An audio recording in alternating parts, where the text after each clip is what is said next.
This is the Troll Patrol, live with Justin FREAKIN. Welcome to the Troll Patrol, live, where I'm way too fucking loud. I'm sorry. There, that's much better. Welcome to the Troll Patrol, live. It's a freaking Monday. RB's already up in here saying, "Wee, don't mind if I do, don't mind if I do." I got the bong out. Oh, my shit's not on my... I don't know how I fucked that one up. There we go. Oh my god. Second day with the television as a background. Already fucked it up. Not going well at all. What is up, Warlord, Ida, RB? Love all of you. Not high enough for this shit. Not high enough for this shit at all.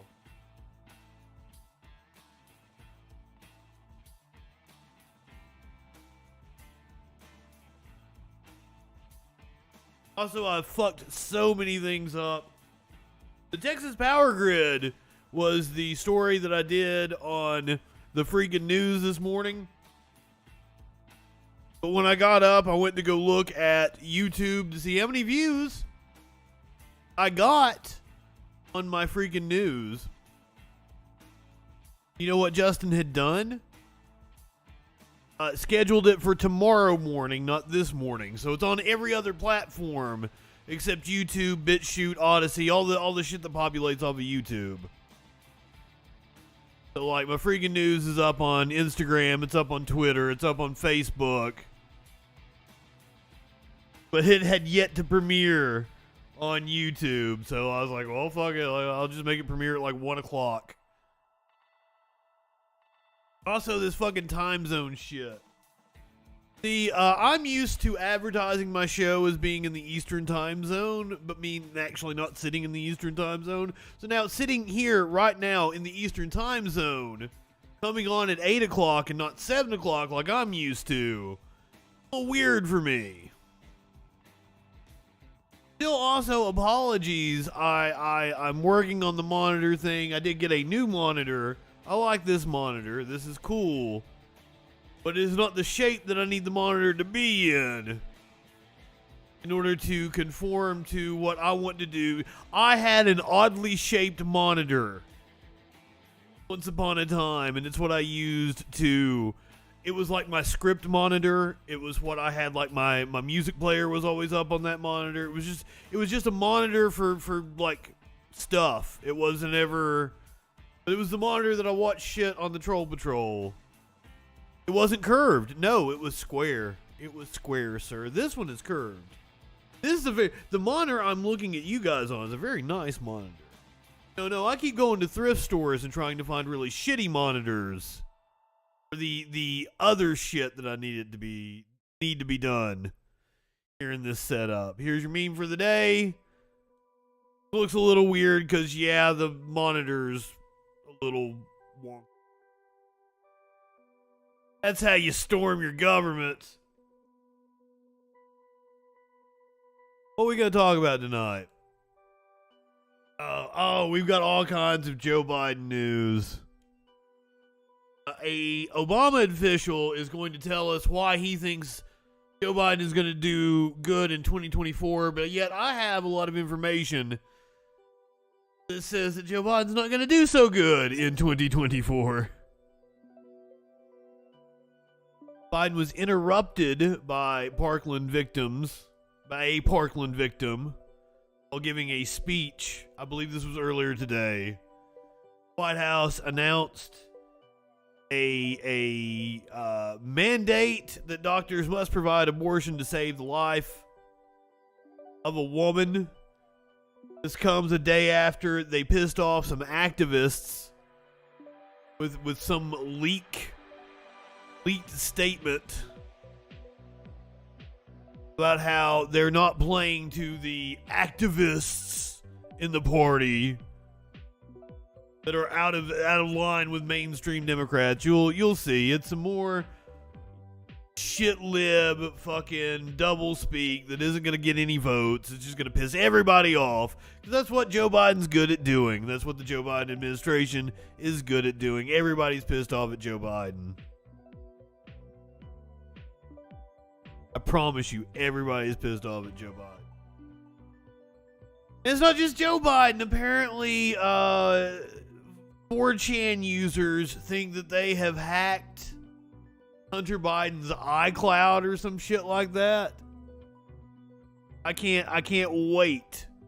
I can't wait to talk about that one. Oh, and they say that Hunter Biden actually called Dr. Jill Biden a colorful expletive. Hunter's not the only one saying mean things about Dr. Jill Biden. The Army has suspended a general. A tweet he made about the First Lady. We're going to talk markets tonight. Talk markets, the job report. Some things aren't adding up for me. The jobs report for the month of June was really good. Yet the markets aren't doing really well. I'm trying to make sense of it. You know, it's something I've been paying attention to for the last couple months now. I think something is going to go on with the economy. As we go into the midterm elections, it's the economy, stupid. It's the economy. Also, I really like the color of this bandana, but you can't really tell it. It's like a golden color. Can't tell because it's a pink light I have here, yet it's showing up kind of red.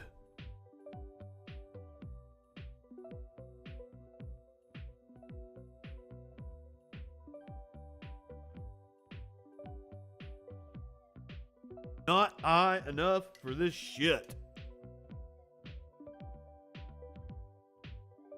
We're going to talk about COVID. COVID cases continue to rise. In both the UK and the US, Warlord, tonight, I took you into account. We're going to talk about COVID cases in the US and the UK. We're going to talk about the heat wave. It's not only sweeping the US, but the UK. But don't fret about that. Scientists at MIT think that they have the power to reverse climate change. Scientists at MIT think they have the power to reverse climate change. Hey, Justin, are you trolling? MIT trolling us. Yeah, I might have made some new shit. We might, if we've got time, we're going to hear about Jordan Peterson's grievances with Twitter. Up yours, woke moralists. We'll see who cancels who. We will see. We shall see. Jordan. Wanted to break him out. What else we got to talk about? Oh, we're gonna see the first images from the James Webb Space Telescope. I'm gonna show you a seal jiggling. Wildfires raging in Yosemite National Park. The RNC is apparently very scared that Donald Trump is going to announce his run for the presidency in 2024. We're going to see what exactly they're scared about. Fearful is what it says. Trump was scheduled to have a rally this Friday in North Carolina, but he's had to cancel it because he's going to be deposed. Not part of the January 6th hearings, which will be taking place tomorrow, where a violent extremist accused rioter who warned of civil war will actually be testifying in front of the panel, so that should be fun. I should be here with you guys to stream that tomorrow afternoon, I believe it is. Late morning or afternoon, I'm not exactly sure what the time is. If we don't get the time when we get to the story, I will look it up on the C-SPAN schedule, which is subject to change. I really can't wait to talk about the Hunter Biden shit. It's gonna be fun. Doubtful indeed. Doubtful indeed. But also they can do wondrous things like show us galaxies billions of years in the past. So. Oh God, what, Ray, you can't just come in here and say that. Like, what are they trying to do in Florida now? You could say they are wanting to feed gay people to alligators in Florida. And I'd be like, yeah, that sounds about right. That sounds about like the Republican policy at the moment. Come on, man. Exactly. There have been many. Too many to name.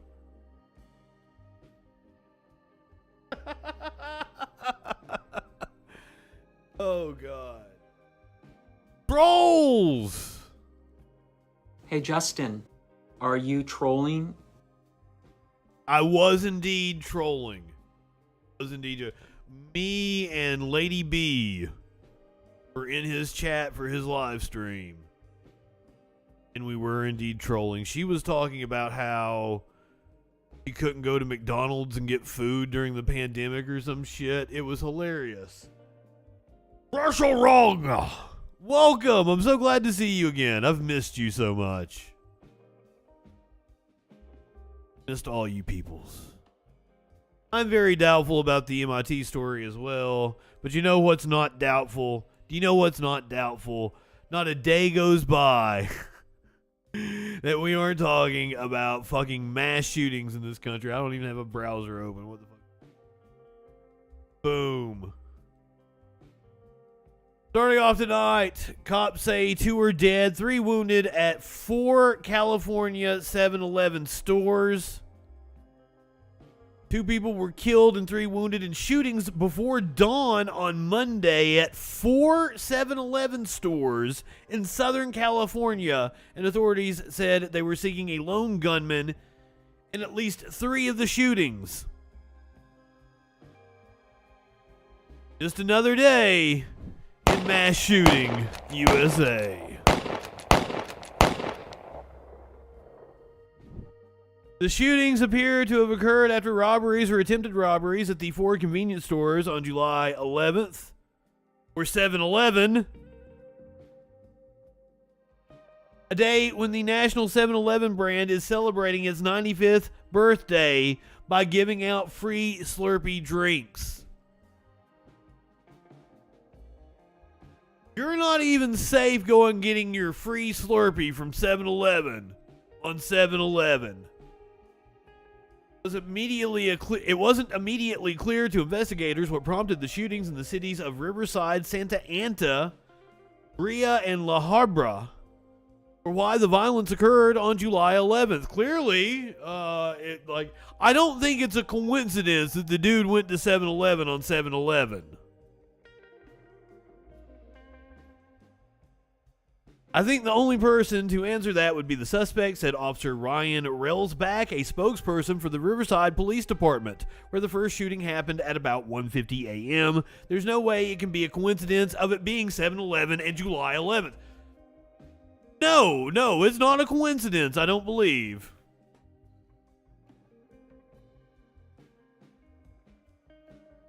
More weed indeed. I wonder if I could yell for Raymond. If I could get somebody to come in here and pack the bowl for me.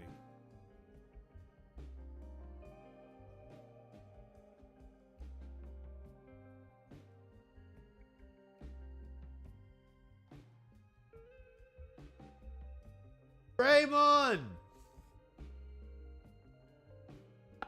Oh my God, that's not my scraper thingy. That's a stem. Pull the stem out of the ashtray. Pretty clear. I can go ahead and pack. I ain't high enough for this shit. Because what else I got to talk to you about? There was a gunfight in Kansas City last night. Well, fucking just another day in mass shooting USA, yeah, I'm just smoking the whole plant. I'm just stuffing the whole fucking thing down in the bong. A shooting at a Kansas City, Missouri bar Sunday left one person dead and 5 others injured. The incident began inside the Westport Ale House around 11 p.m. when multiple people engaged in a gunfight. 3 off-duty police officers who were working security opened fire after multiple shots rang out.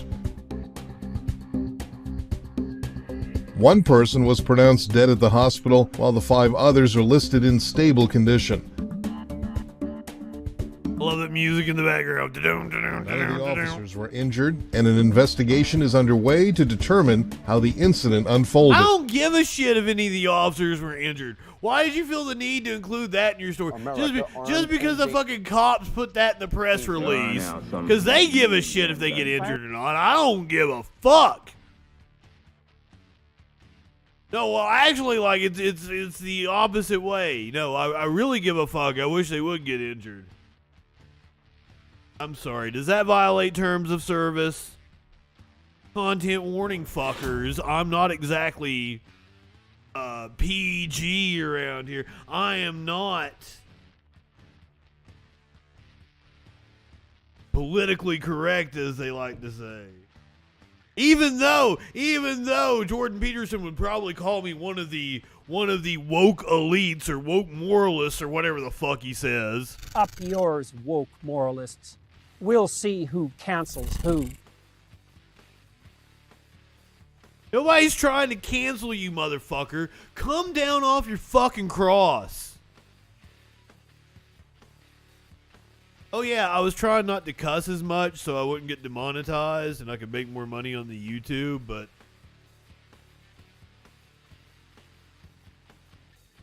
I happen to be a woke moralist.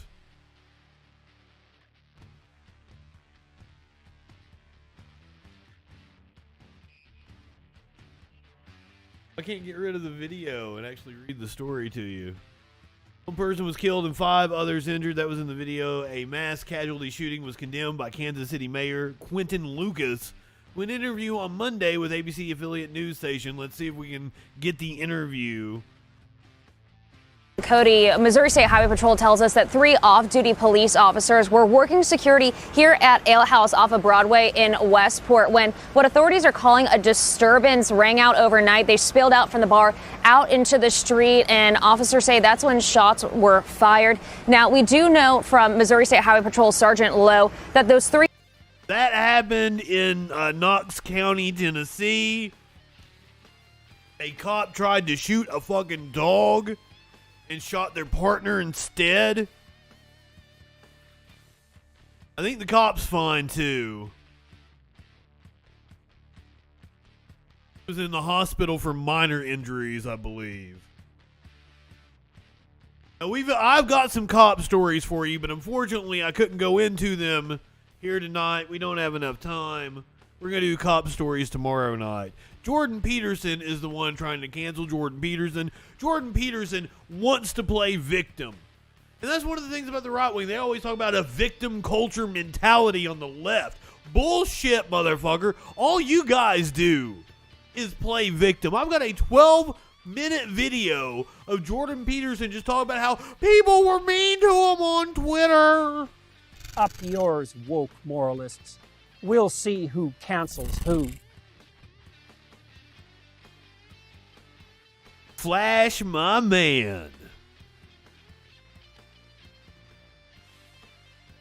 3 off-duty officers began to return fire amid hearing those gunshots. MSHP says it's not clear this time if those officers' shots hit anyone, but we do know that 6 people were shot here in Westport overnight, 1 declared dead at the hospital. Those officers will be placed on the same leave that any on-duty be the cops that shot the people? Anytime that they are involved be the in cops a shooting. that killed somebody? It This morning, wouldn't as surprise of me at 4:30, all. Broadway remains closed between 40th Street or 40th Terrace and 43rd Street, as well as several side streets along Broadway. Police still on scene, along with Missouri State Highway Patrol troopers. We also want to let you know the officers involved, as well as the victims' identities, have not yet been released, but we'll, of course, let you know of any updates as they come into our newsroom. Reporting live at Westport this morning. So there you go. Just 2 of the, I'm sure, many incidents that occurred here in the U.S. That was the most, the incidents with the highest body counts. Another day in mass shooting USA. Now I'm gonna be bringing you shooting stories every night just so I can use that graphic. Specifically focusing on the many fucking mass shootings we have in this country. It's outlandish. Now to the other scourge sweeping the nation. A new dominant Omicron strain in the U.S. is driving up cases and reinfections. Much of the pandemic, the only silver lining to coming down with a case of COVID-19 was that you likely wouldn't catch it again for a while, though there isn't exactly a definitive answer on how long that period immunity typically lasts. Not everybody develops antibodies, I believe. I've seen people have it multiple times now throughout the, 2.5 years now? 2 real years. 2 real. I didn't know anybody that had it. Well, no, I take that back. I know some people that had it early on in the pandemic. They lived in major metropolitan areas. But I didn't it wasn't common people getting it around me until it got to the end of the summer, fall of the first year. And then I knew a lot of people getting the COVID. Increasingly, however, more people appear to be contracting the virus multiple times in relatively quick succession. As another Omicron subvariant sweeps through the U.S., the BA.5 variant is now the most dominant strain of COVID-19 in the country, according to the CDC. While it's hard to get an exact count given how many people are taking rapid tests at home, there are indications that both reinfections and hospitalizations are increasing. For example, 31,000 people across the U.S. are currently hospitalized with the virus, with admissions up 4.5% compared to a week ago. We are almost 5% up from just a week ago. Data from New York State shows that reinfections started trending upwards again in late June.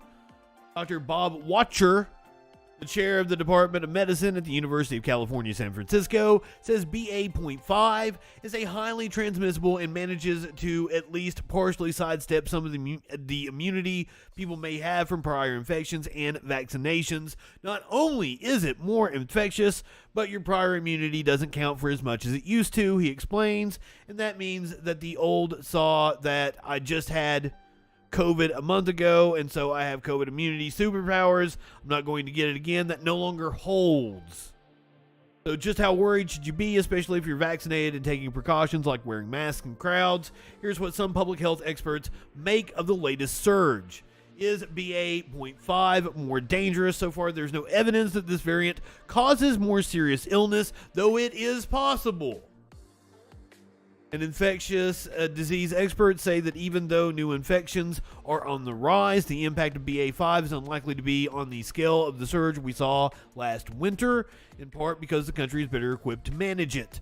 The U.S. is averaging about 300 deaths a day compared to 3,000 last winter. Dr. Anna Durbin, a professor at the Johns Hopkins University School of Medicine, says the combination of prior infections and vaccinations is still protective and COVID-19 treatments are better. Most people have some underlying immunity that is helpful in fighting the virus, she explains. We have antivirals, and I think that because of that, we're not seeing a rise in deaths, and that's very reassuring. It tells me that even this virus, the BA.5, is not so divergent that it's escaping all arms of the immune system. Are there long-term consequences for people who get COVID-19 multiple times? Findings of a pre-print study published in June suggest that people who get sick multiple times may indeed have a higher risk of long COVID symptoms. Dr. Zayed Al-Ali, a clinical epidemiologist at Washington University in St. Louis, looked at thousands of cases of reinfection and saw a wide range of problems in the months that followed. Certain respiratory conditions, cough, shortness of breath, fatigue, brain fog, and other conditions, including metabolic disease, cardiac disease, kidney disease, and diabetes. Altogether, we've concluded that reinfection contributes to additional risk. So even if you're vaccinated, it's absolutely best to avoid reinfection. Study published last week in the journal Cell concludes that repeat infections likely. Researchers studied blood samples from people who had been vaccinated and boosted, and they found that they had a reduced ability to neutralize the BA.5 virus compared to prior subvariants BA.1 and BA.2. In addition, blood from people who had breakthrough infections from BA.1 also showed reduced neutralization, suggesting that repeat Omicron infections are likely in the population, the authors concluded. So, what can people do to protect themselves? There are steps you can take to reduce your exposure to the virus, like masking up in crowded indoor spaces. There's a tip to how to up your mask game, apparently. Word, Drake, what is going on? If you are interested in upping your mask game, you're not already sporting the N95 or KN95. Take a look at that article. Plus, children under the age of 5 are finally eligible to get vaccinated. You already have plans to travel or attend gatherings this summer. Check out these tips for protecting yourself outdoors, improving indoor airflow, and what to do if you get sick while on vacation. I would suggest that you try to avoid travel if you can. Like to take some kind of trip, go out to the woods near you. I would highly recommend it. Virtual wrong. I'm sorry. I'm sorry to be the bearer of bad news. Does that mean I went out today? Did I mask? No, I didn't. Vaccinated. I'm boosted. Hey, I'm just relaying the information. Also, I'm in an area with high transmission. I should probably mask up, but unfortunately, like so many other things that I used to own, I no longer have my box of like 50 surgical masks. And I'd only gone through about half. Only used about half of them during the pandemic. And of that half, probably half of those were ones that Socks attacked. I've got a cat that's an anti-masker.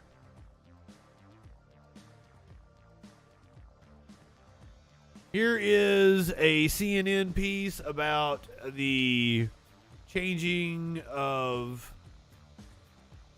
vaccines to meet the needs of the different variants.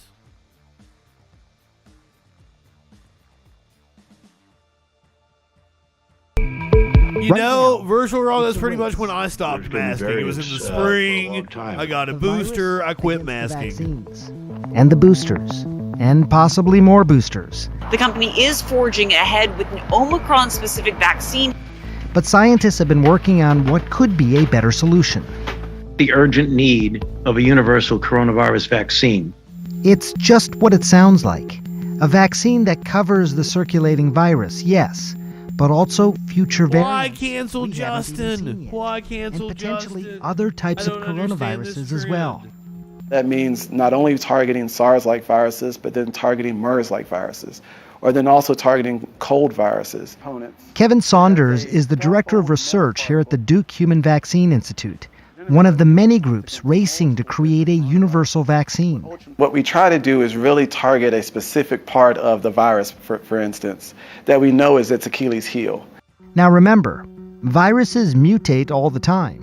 So the trick is to find a stable part of the virus, a part that doesn't really change from one variant to the next, a common denominator. Saunders calls it a conserved site. Creating antibodies to that is one path to a universal vaccine. So typically that's a place where the virus is binding to specific protein on the... I've just assumed we're going to have different vaccines every year, but like the weird thing about COVID was infected with is like it's surging now.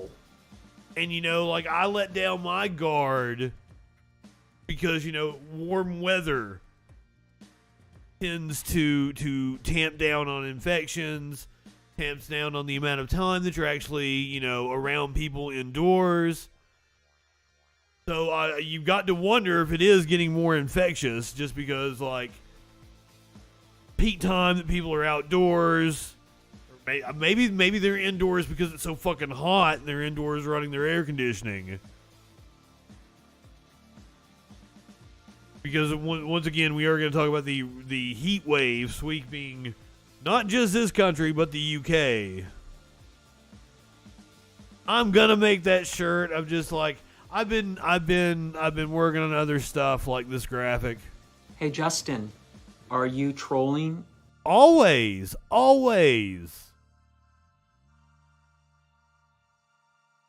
Oh, but I need to go make that shirt because it's an easy shirt to make too. All the way back in 2003. What is DH1047? The antibody DH1047 is an antibody that we found from a SARS-CoV-1 infected individual. 17 years later, in 2020, in the midst of the current outbreak, they found DH1047 was also protective against COVID, protective against a virus that didn't even exist when these antibodies were first made. And so we took that antibody as a template to say there must be some site that's common between SARS-CoV-1 and SARS-CoV-2, and let's figure that out. Then we would know that needs to be in the vaccine. There are a number of pan-coronavirus vaccine strategies in the works. But unlike the mRNA vaccines we've come to know, at Duke, they're working on something called a nanoparticle vaccine. There's multiple. Whoa, nanoparticle vaccine. Think of it like a soccer ball, with tiny proteins stuck to the surface, each resembling a key conserved site of the virus's spike protein. So far in primates, the vaccine appears to work. And now, a similar vaccine developed by military scientists has already made it into early human trials. But as exciting as this science is, it's going to take time and patience. I don't want anyone to think that pan-coronavirus vaccines are literally around the corner in a month or two.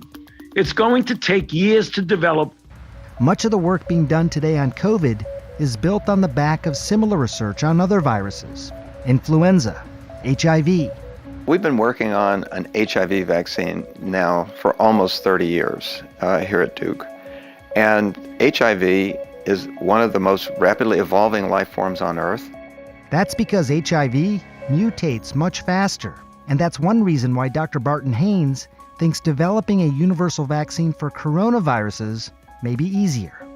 Developing that platform for HIV over the last 5 years allowed this to happen when the need arose very quickly. The most challenging part is that the virus is always changing. How do you predict what's coming in the future so that your vaccine can be effective against it?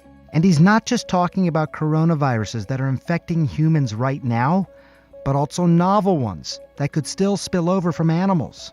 Ones we don't even know about yet. That's the type of vaccines we're going to need in order to prevent the next pandemic. Neato. I enjoyed that. I'm glad we watched that. I didn't even put it on there for that reason. Much awaited summer lull in coronavirus cases doesn't appear to be happening as COVID-19 infections continue to increase in much of the United States. An earlier rise in cases this year was driven by the BA2 Omicron subvariant. Now the CDC is reporting that two other subvariants, BA4 and BA5, constitute more than 70% of new infections. Do current COVID-19 trends indicate that there is another surge of cases in the United States? The answer, according to Dr. Leanna Nguyen, I'm not sure this would be called another surge because the numbers didn't really come down from the previous rise. In the winter, from December of 2021 to about February of 2022, we saw a huge surge in cases from the original Omicron subvariant. There was a small lull, then BA2 came. Along with that rise in cases, now BA4 and BA5 are displacing previous Omicron subvariants and are causing most of the infections in the U.S. Many places are seeing an increase in infections from a high baseline of cases.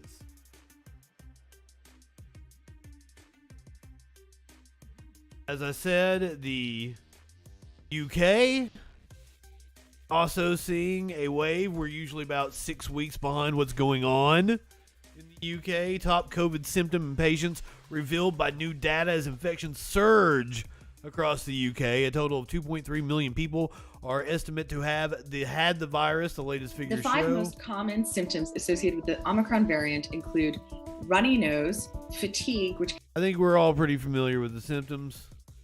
Infections in the UK have jumped by more than 500,000, with the rise likely to be driven by the latest Omicron variants.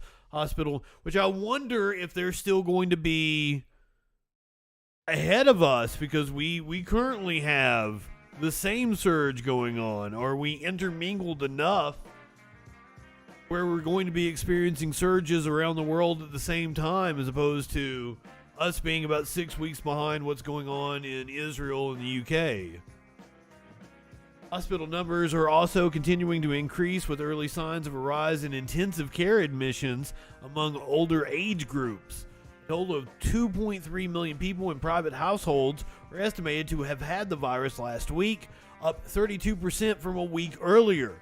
We were only up about 5%. UK up 32%, but also they probably have much more accurate reporting thanks to the fact that they have fucking health care. Just gonna point that out. So it is possible that our numbers are actually up 32%. We just don't fucking know. The more accurate reading here in the United States is when they measure the wastewater.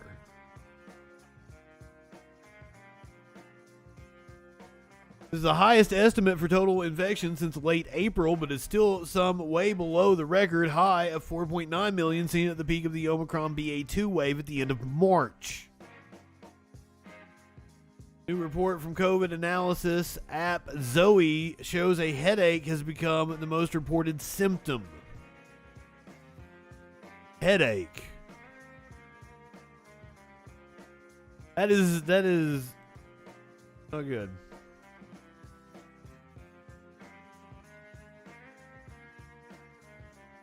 Also, I bring up COVID. I didn't actually grab stories on this, but Chuck Schumer, the Senate Majority Leader, has COVID. One of our favorite representatives here on this show, Representative Katie Porter, has COVID. It is once again running wild through our government.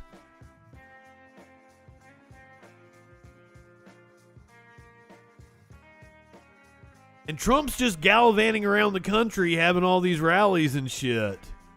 Hold on, I didn't even put Trump dies of COVID on here yet. Oh.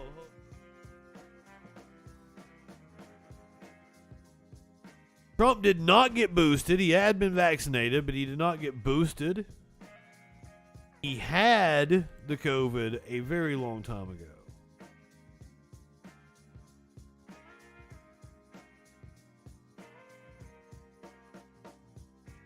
I've got to go get the graphic here. Hold on.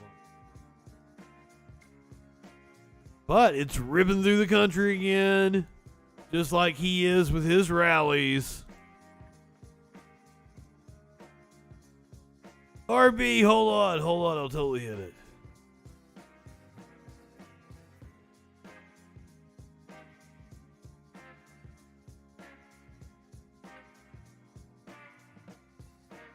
Oh God, I don't even see it.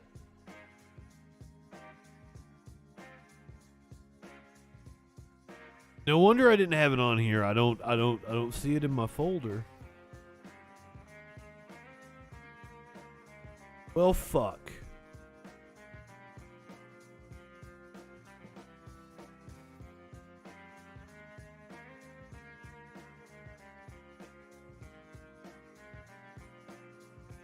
Got a lot of videos about Trump, apparently. Here we go. Trump dies of COVID watch. Since he's gallivanting around the country, and it seems to be reinfecting and killing old people, we are back on Trump dies of COVID watch. I made that graphic when he actually got the COVID. I really like it too. I had to keep breaking it back out. Of COVID watch. Which weed indeed, don't mind if I do.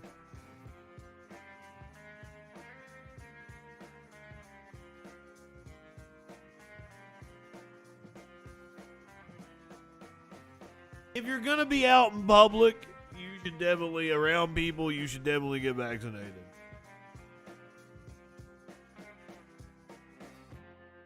I didn't so much feel the urgency to get vaccinated back when I was, not around anybody. I was just in my apartment by myself most of the time, and Sparkles was the only person I saw. But the reason I really wanted to go get vaccinated was because I can't get on here on this show and tell everybody that they should get vaccinated, that the data says that you should get vaccinated, and not I myself go get vaccinated. So I got vaccinated as well as boosted.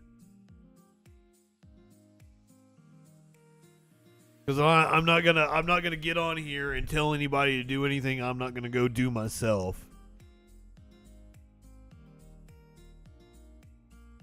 I didn't go get it when it was first available to me because I wanted to let everybody that wanted one go get one. I'll let the queue clear out because I'm not around anybody. So I got my first dose in like the beginning of May last year, and then I got the second dose in June, then I got the booster in like April, maybe the beginning of May. Rising COVID cases in China raise threat of lockdowns rattling Chinese markets.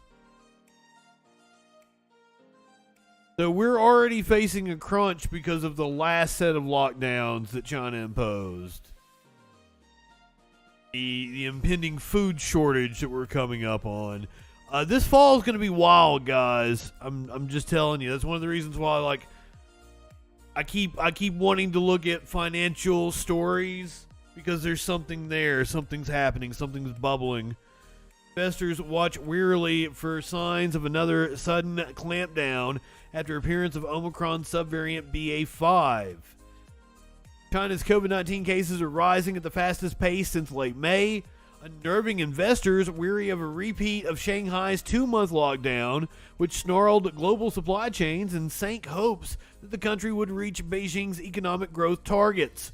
More than 2,300 locally transmitted cases have been reported nationwide in the past 7 days, with infections again on the rise in the commercial and manufacturing powerhouse of Shanghai, albeit from a low base. The central province of Anhui, a producer of steel, autos, and computers, is the worst affected, though new daily cases appear to be falling, with just 39 on Monday, down from a peak of 292 more than a week ago. Cases have also surged in neighboring Jiangsu and Shandong provinces. Chinese leader Xi Jinping, or Pooh Bear, had lauded the effectiveness of the nation's zero COVID policies in containing outbreaks driven by the highly infectious Omicron variants, which other countries have failed to keep in check. But given that only 5 of the 31 provincial level regions have reported zero cases since Shanghai's lockdown officially ended on June 1st, preventing another outbreak without severe damage to the economy will be a daunting challenge.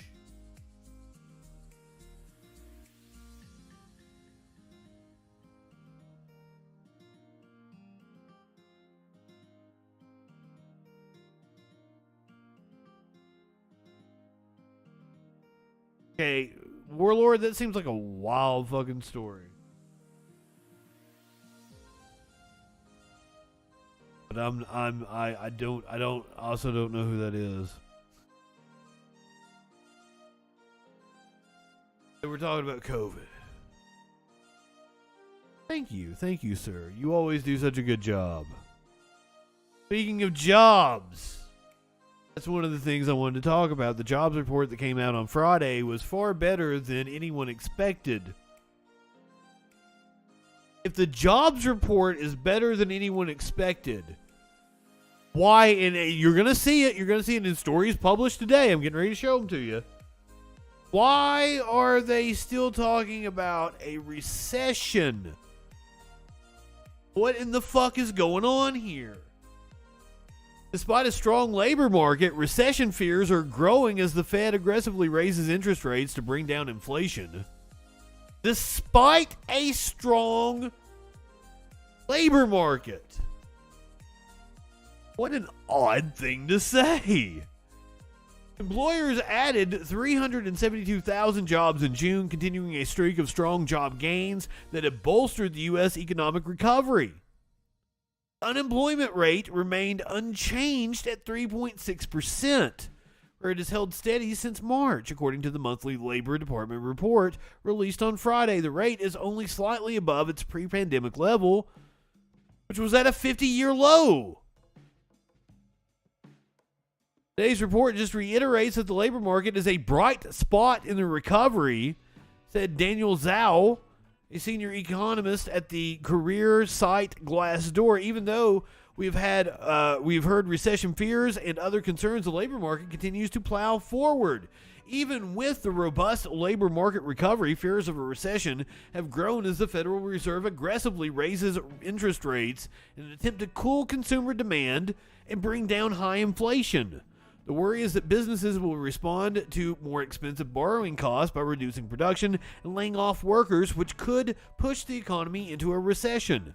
Although the June numbers were higher than forecasters expected, there are signs that hiring could be starting to cool. Job gains in June slowed compared to levels seen earlier in the year. The economy gained an average of about 470,000 jobs per month from January to May. Job openings in May dipped slightly for a second straight month to 11.3 million, according to a Labor Department report released on Wednesday. Although that number is still well above pre-pandemic levels. Might be evidence that the labor market is slowing modestly, Zhao said, but it's still coasting at a good speed. Job gains in April and May were revised down slightly, totaling a combined 74,000 fewer jobs than previously reported. Wages continued to climb in June, although growth has slowed in recent months. Average hourly earnings in June rose by 5.1% from a year earlier, down from 5.2% in the year through May. Average wage growth hasn't kept up with the fast pace of inflation, but a slowdown in growth could be reassuring for Fed officials who are closely watching for signs that rapid pay increases are driving up inflation. Why is it always rapid pay increases for the bottom that drive inflation and not the rapid increases we've seen in corporate pay in the last 30 years? What the fuck is up with that?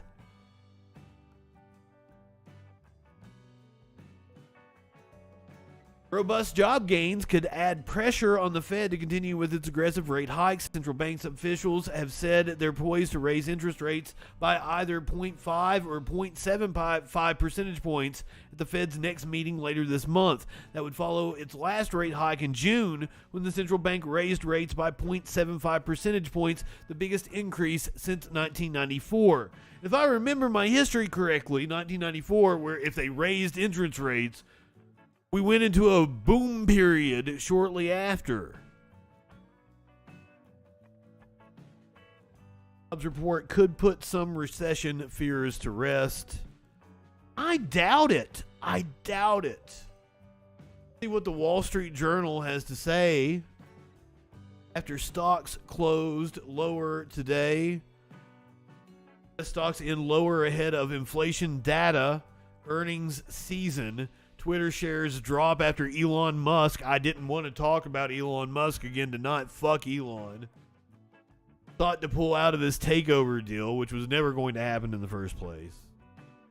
U.S. stocks fell to start the week as investors prepared for fresh inflation data and corporate earnings that could influence the Federal Reserve's path for interest rate increases. All three major indexes opened lower, regained some ground, and then lost steam into the close. The S&P 500 fell 44.95 points, or 1.2%.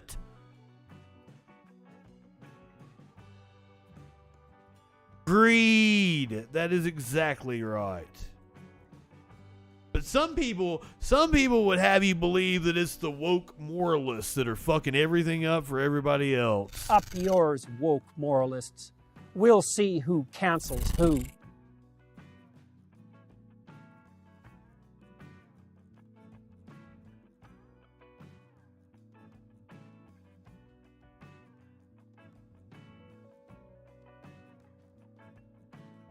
He's a funny, funny man. We're going to get to him here in a little bit.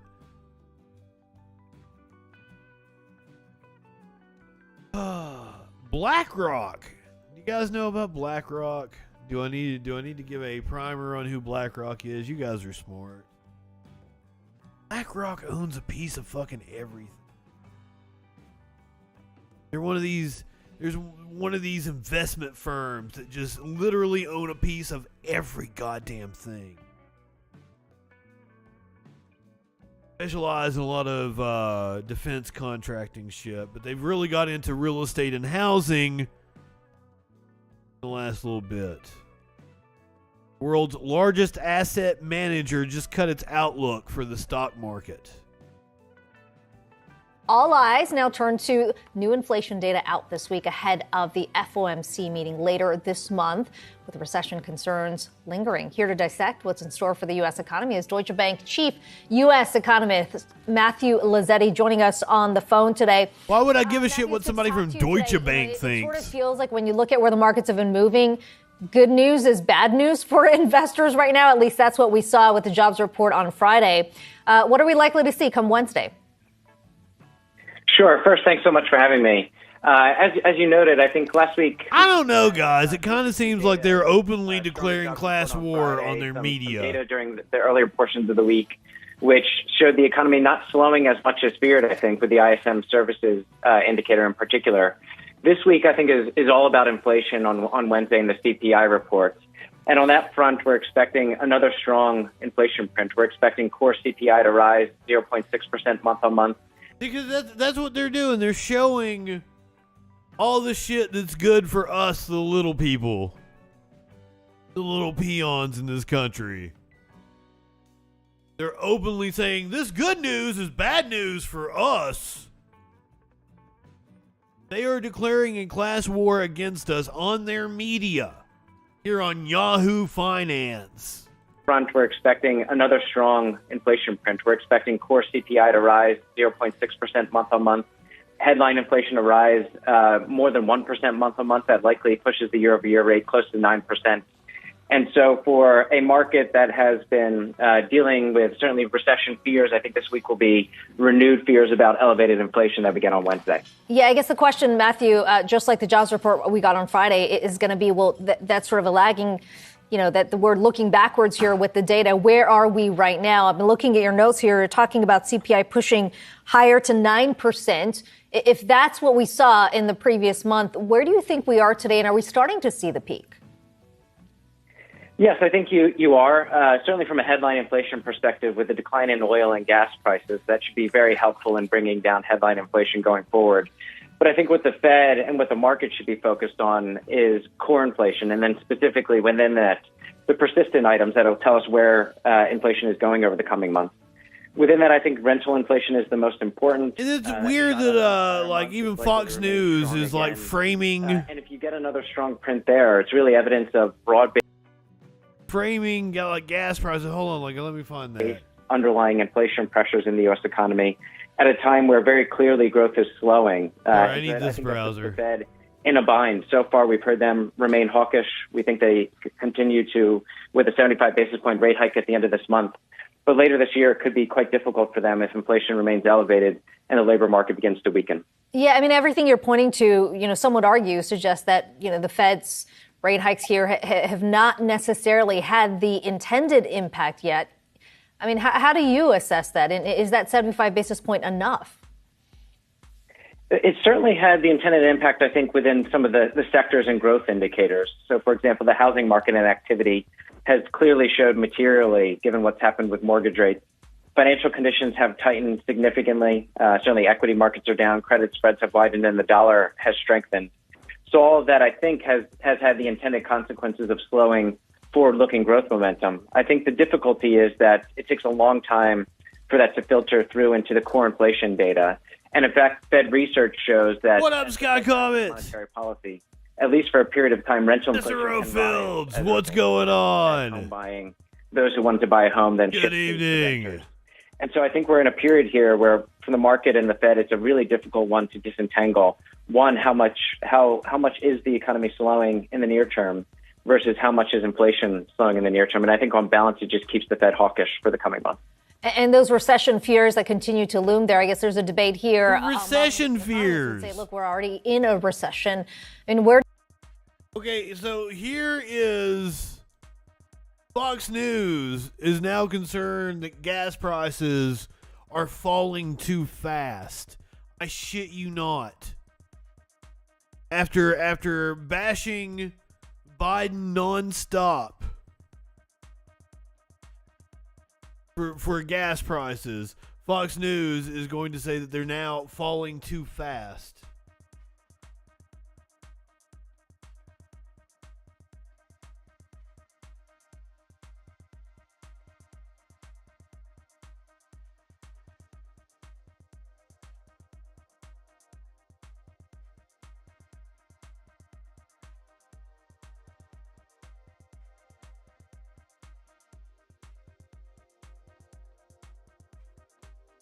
Or Cam Read for people with.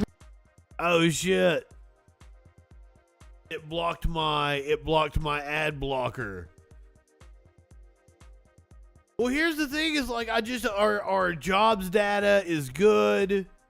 The economy is strong if you're a worker right now. I don't know what these people are upset about, unless they're just openly declaring class warfare on us, which kind of seems like what's going on.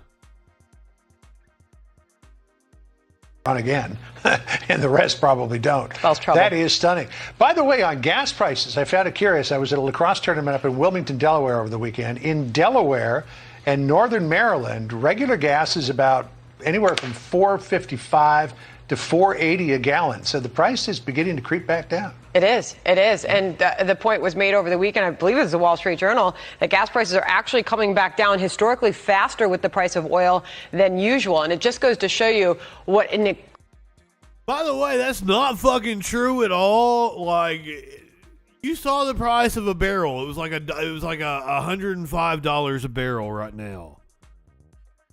Last time it was around $105 a barrel. Gas was 33% cheaper than it is now. So what she's saying just fundamentally is not true. Credible. I mean, if it's falling historically fast, it's because we've been historically gouged. And it's just coming back to equilibrium to the way it should fucking be. Risk reward calculation has to happen on the part of those small, independently owned, most of them, mom and pop gas stations. It's a struggle for all of them. Yeah, still a long way from $3.55 a gallon, but you know. Congratulations on the new job, Scott Common. Hey, they can't find peace and privacy even at their own homes. They can't enjoy dinner with the family without being I don't care. I don't care that Brett Kavanaugh can't enjoy his dinner at Morton's high-priced fucking steakhouse. Now, I've never ate at a Morton's. I don't know if it's worth it. Maybe it is. But I do know that you're going to go pay $50 goddamn for a steak. I don't give a shit that he doesn't find comfort at a Morton Steakhouse. You'll notice that we have not done that story here on the Troll Patrol. Oh, yeah, Cicero Fields. Fucking Mitch McConnell going off about how, like, people flush with cash because of their stimulus checks. What the fuck are you talking about? What stimulus check? That wasn't even this January. That was last January, you bitch. A year and a half, the money that we got a year and a half, the $1,000 we got a year and a half ago, a rich asshole, dude. Like, it's like the Arrested Development thing. You know, it's one banana, Michael. How much could it cost? $10? You have no fucking clue about anything.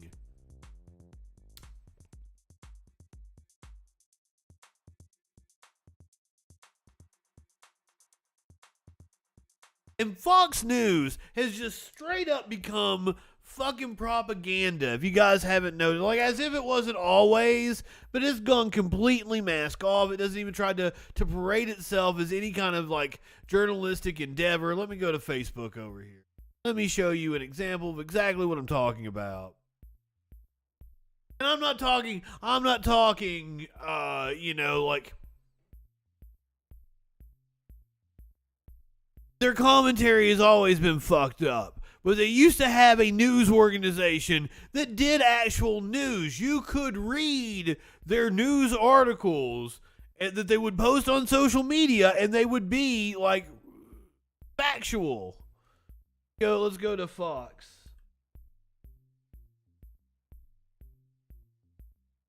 But I mean, now it is just straight up fucking bullshit.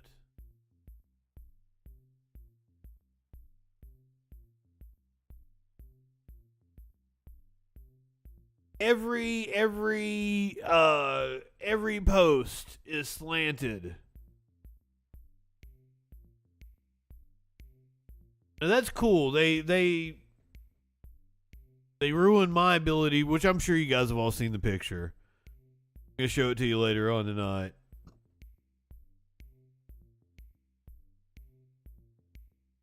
See, it's just like we've got quotes from Kellyanne Conway. We just put a quote from straight up put a quote from a propagandist and call that a post on social media. Our greatest needs are spiritual, Reverend Franklin Graham. That's not news. That's not news in any way. Once upon a time, they actually had a news department in the 2020 election. Their election coverage department, they called it. They were the first ones to call Arizona for Joe Biden, and they were right. And the dude that made that decision got fired for it. He got fired for it. Like, Fox News was good at doing news. The news department was. And even now, like, I'm sure you guys saw the piece about the family that had the trans kid. That it was like, oh, we're a conservative family. We go to church. This is how Jesus made. Like, it was a really heartwarming piece, and a lot of right-wingers lost their shit about it. That was good journalism. Fox is capable of doing good journalism, but they're just like, their social media is just, it's straight up propaganda. There's nothing else you can call it. I can't wait to do the Hunter Biden stories. Guys. If you just got here, I've got Hunter Biden on tap. We're going to talk about that shortly.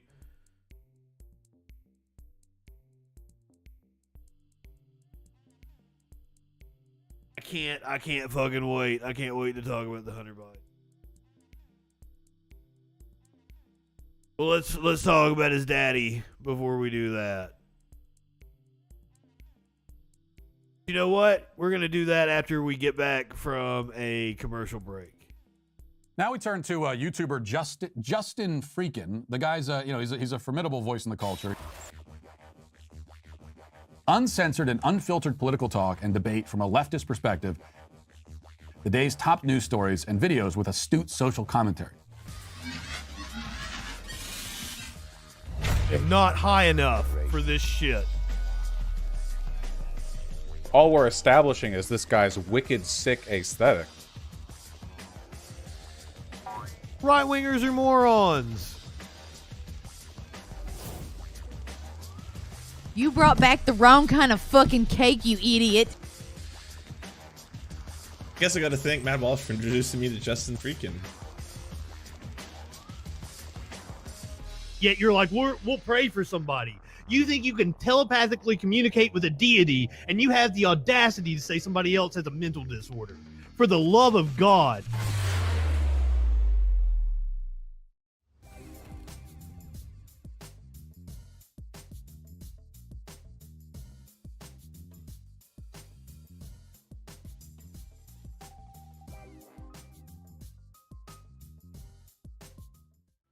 Hi, I'm Justin FREAKIN. I'm a leftist broadcaster and comedian, not liberal, leftist. And despite what you may have heard from right-wing propaganda, George Soros isn't handing out Soros bucks and funding people like me. There are no Koch brothers, Mercers, or any number of right-wing think tanks funding content on the left side of the spectrum the way they fund people like Ben Shapiro, Dave Rubin, and Dennis Prager. And YouTube doesn't monetize videos that are controversial or deal with politics unless you're someone like Steven Crowder. So this is an ultimatum. Become a patron. Support my Patreon, where I'm going to become a right-winger and get some of that easy money.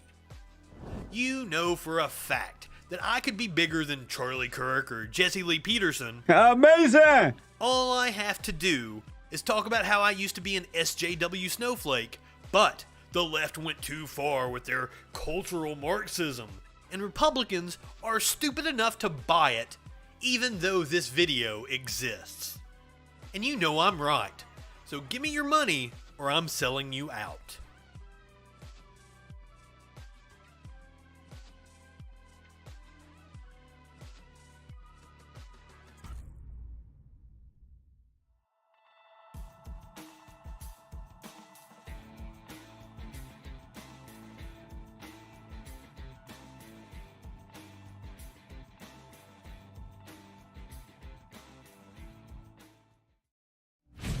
Welcome to the Freak Show. Like, you don't have to hit rock bottom every day. You don't. Come on down to Taco Bell, get an STD.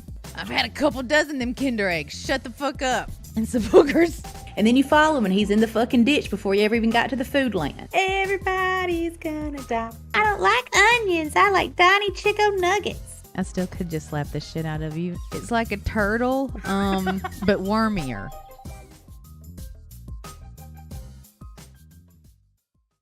We live in turbulent times. The media is full of deception, conspiracy theories, and fake news. Now, more than ever, it is important to ensure you're getting information from a source that's freaking reliable. I'm Justin Mullins, and this is the Freakin' News. Get a breaking or interesting story with a humorous twist in about a minute weekdays, 8 a.m. Eastern on YouTube, BitChute, Odyssey, and more.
Yeah, I'm trying to time those to where, like, if you're watching on Twitch and you're not subbed, a commercial break during those. Commercial all for the next hour. May take care of like 2 or 3 hours worth of commercials. Trying to look out for you. Also lets me break up the podcast audio because the podcast audio can't be more than like an hour. 2 hours, or it's too big of a file for the podcast. It's a whole thing. Oh shit! I forgot. I promised new memes every time I come back from commercial. Fuck.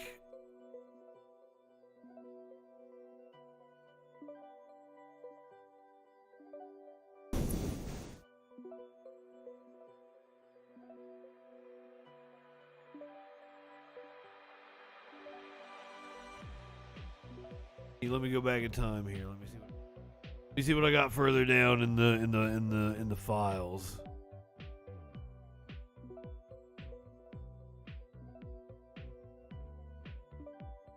Meme. I love Dr. Phil meme. The only place I wear a disguise to is Kohl's department store. It's just because they caught me taking whole pics in the fitting room. Bill.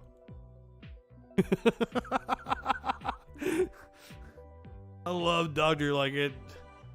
I think the page is like Cash Dr. Phil outside. Oh, I love funny meme pages. I run a page. It's non-political. You can follow Justin Freakin on the Facebook, and Justin Freakin posts political memes and shit. Political memes, sex memes, shit like that. Shit that fits in with my personality. But if you follow people of social media, run the page People of Social Media, it is not political. Oh, fucking Tones! Tones! How was your trip?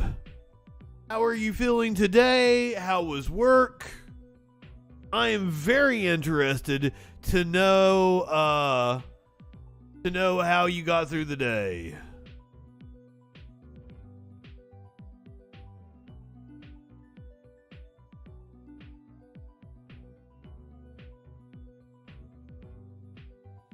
And I live in a glass house.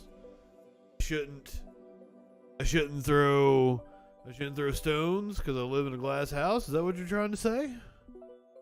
Not exactly sure. Get on Twitch, you get on YouTube, wherever you're most comfortable.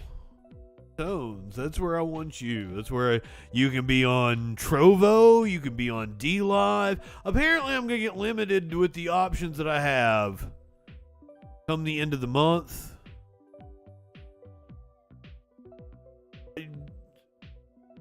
I'm not going to throw tones.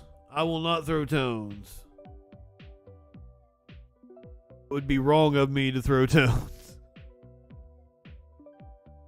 Coming up, we're going to talk about the Biden family. We're going to talk about all the people that hate Joe Biden. Spoiler alert, it's young people that hate him the most. We're going to hear an Obama-era official defend Joe Biden and his 2024 prospects. Then we're going to talk about Trump. Dick fart. What's up, Porg? Up yours, woke moralists. We'll see who cancels who. We'll see, won't we, Jordy? What's up, Tones? Hey, Justin, are you trolling? Tones on the Twitch.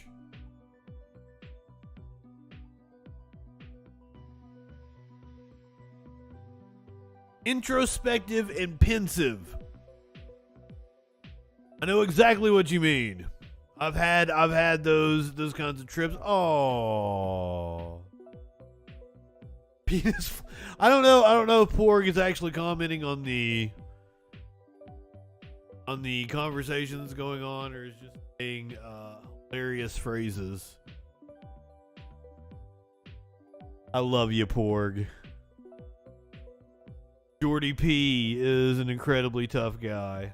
Up yours, woke moralists. We'll see who cancels who. You want to hear from Jordy Pete? Do you want to hear from Jordy Pete before we It didn't really fit in anywhere else on the list. I put it at the end. So alpha. He's pissed at Twitter. So we've got like a 13.5-minute rant about his grievances with Twitter. Why Twitter is insane, it says. Before diving into this topic, I've got to clarify something. I am reading some of the pieces that I'm producing, and that means that these are things that I wrote. The reason I'm doing that rather than speaking extemporaneously. Oh my God, Borg! If I'm pushing myself, interestingly dumb opinions. Then I have to choose my words with the undue care that writing allows. And I suppose that has the disadvantage that's associated with reading something rather than speaking off the cuff, but the advantage of precision. Did he just say, like, he's getting upset that he has to read something? I don't fucking, what the fuck is this dude on about? Care. So today I'm going to talk not high enough for this shit. That I entitled Why Twitter is Insane. It is often said that social media is driving us out of our minds, individually and collectively. Is this true? And if so, how and why? I think it's driving you out of your mind, you stupid fuck. Recently wrote a hard-hitting article showing that use of certain forms of social media, particularly by girls just entering adolescence, was directly and causally associated with higher rates of depression and depression-related symptoms since the early to mid-2010s. I had been thinking along broadly similar lines, particularly with regard to Twitter and how its incentives are structured compared to those that characterize healthy human interaction. Oh, it's another one of those where we're gonna talk about capitalism, but we're not actually gonna get mad at capitalism or the system or anything. Of those deliberations. A thought experiment. We're gonna get mad at the products of the system. You learned a particular pattern of communication in your family, one that when used on others triggered a passive or even outright and like I find their attacks on Twitter especially grating, because Twitter kind of like it evens the playing field. It lets people gang up on Jordy Pete. It lets Keffels fucking ratio people all the time. Smokey.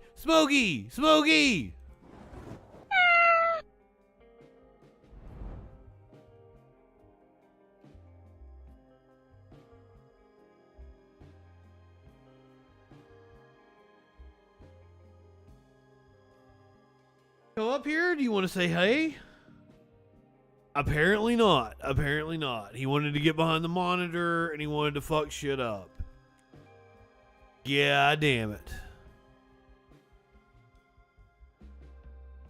I don't remember. I was on a rant and it was good, but like I don't remember what it was. Resistance. By definition, the unusual method of communication you had been taught, one that did not generalize well to the broader social environment, would characterize you, at least as far as society is concerned, as insane. Now, let's ask, how does you are insane, like sir, that family differ from the real world in how it requires us to communicate with each other? How does it make us, too, insane? The first way is in the manner in which it bypasses the traditional means for measuring the quality of communication. In the real world, high-volume communication is extremely costly, requiring... This dude lives on Twitter, and he's trying to tell us about the pitfalls and the downfalls of Twitter. Next, he's going to give us a message about how benzos are bad for your brain. Nah shit, Sherlock. You're the addict here. You're the addict. Jesus, Jordy P. hard to establish credibility. Why otherwise would large numbers of people want to read or listen to you? And access to the wealth necessary for such communication, either directly through personal accumulation or by proxy, such as a contractual arrangement with a publishing house. Twitter casts these limitations asunder. The consequence of this demolition, I love the word asunder, vital regulation is multiplied by the fact that Twitter provides universal access to each of its users' hard-won personal networks. The second way is how anyone, regardless of competence or social status, can comment to anyone else's entire network of followers merely by commenting on something the latter posted. He literally is saying, I got made fun of on Twitter, my friends saw it, and I feel bad about it. I'm going to go throw a fit. Oh my God. How does anybody fall for this motherfucker? That same commenter, therefore, can access all those who have chosen to follow not them, but the target of their, say, insult and derision, without having demonstrated any of the competence necessary to have attracted such attention on their own.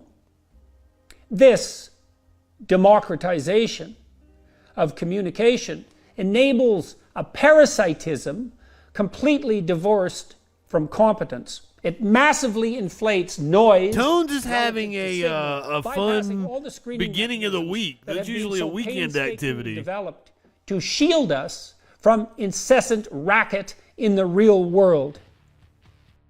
The third way Twitter breaks the norms of standard human interaction is the zero cost and even potential benefit it imposes on those who engage in flagrant ethical misconduct. It facilitates the implied moral elevation. I could name so many things that you've engaged in that can be classified as unethical conduct.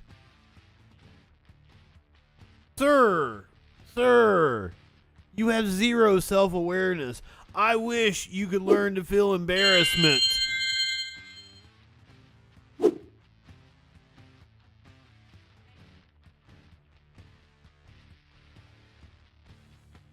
Up yours, woke moralists. We'll see who cancels who. I don't want to cancel you. You're the gift that keeps on giving, Jordy Pete. You provided me with many hours of entertainment via the fact that I've watched so much of your shit via Echoplex Media. It's a hierarchical bullshit. He's like, I want to be up on the hierarchy. I'm one of the morally superior ones. Look at me. That accrues to the accuser, who adopts the position of virtuous judge merely by formulating an accusation, however vague, ill-founded, and scurrilous. In the same vein, there is no cost for insults, ad hominem attacks, and provocative statements. Okay, it's like, okay, on social media, so many people use ad hominem wrong. If you're talking to somebody on Twitter, almost certainly, like, ad hominem does not apply. Please don't ever use the word ad hominem. Right-wingers love to pull that fucking shit out all the time. Ad hominem is when you use a personal insult as supporting evidence in an actual argument. So it has a specific structure. So it's like, X is wrong because X is stupid. That's an ad hominem. You've used a personal attack as supporting evidence. So if I explain all the reasons why Jordy Pete is absurd, and then call him a steaming pile of donkey shit, that's not an ad hominem. I didn't commit ad hominem. I explained my rationale and called him a steaming pile of donkey shit, which is well within my rights. What he is getting up, like, these are the free speech warriors over here, and this motherfucker is getting upset that people are exercising their free speech. That's all this is about. Angry old religious fascist man. People can hide behind. He would tell you he's not religious. He'd also tell you he's not fascist. If possible, even more brazenly. Too often, therefore, the medium stimulates a reactive rage, as it denies even to competent users. That's you! You're projecting! Traditionally granted to them. You're the one that has a reactive rage by what you see on fucking Twitter. Self-defense. The mob can say anything at all about you or your thoughts online, despite your hard-earned reputation. And there is any member of what can far... They can make fun of me despite the fact that I'm a doctor that taught at a university. Oh my god. They can mock my ideas. Up yours, woke moralists. We'll see who cancels who. The right to free speech for me, but not for thee. They want dominance on the platforms. They want to be able to say whatever the fuck they want, not be challenged. This is a privileged old white man. He's full of fucking shit. Far too easily become a mob can level any accusation, no matter how slanderous, against anyone at all for any reason, and there is little or nothing that the target can do in response. Perhaps most worrisome of all. Yes, there is little or nothing. I want to show you some social media interaction between myself. This is my personal account though. So you will not recognize the name.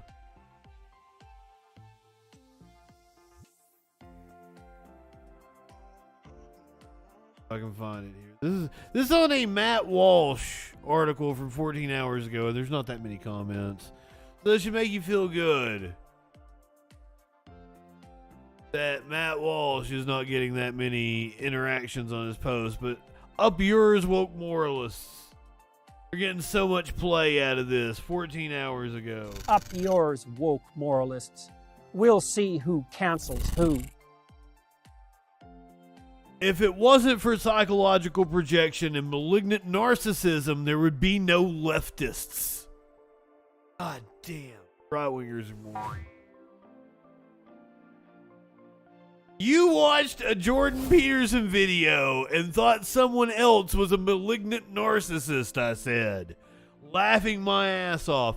Justin Muffins, who is a top fan of Matt Walsh. Psychological projection is insidious. I commented back the irony of your comment. And Mr. Mancino here said, was apparently lost on you. And I said, it's apparently lost on you what I'm laughing about. Oh, I love this, the IQ test here. Oh man, can I not fucking see it?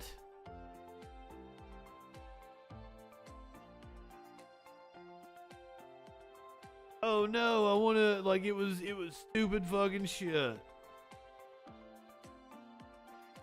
I don't know why I can't see it. Maybe he deleted the comment or some shit. What was your score? Size these away in 0 correct. Wow. Are you let outdoors unattended? Well, sometimes Sparkles would come over and walk me.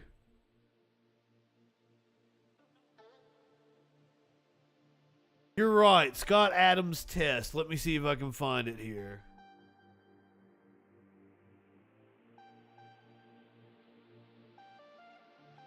I mean, I respond.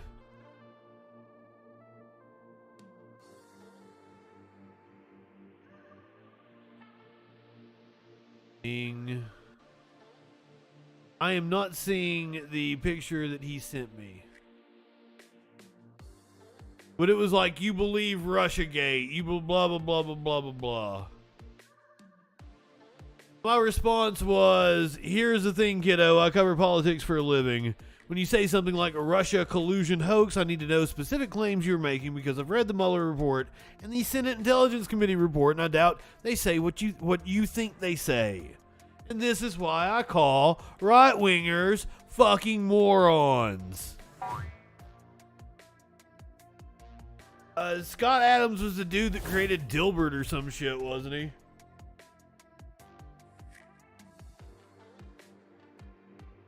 I can't see the other meme that he responded with, and I'm just like, God, right-wingers are fucking idiots. Because they are. I just wanted to point out that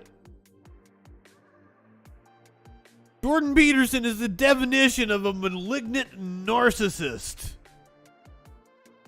Look at this shit. Is the fact that this incited rage bleeds over into the real world. All the impotent anger generated is externalized away from the social network and dispersed.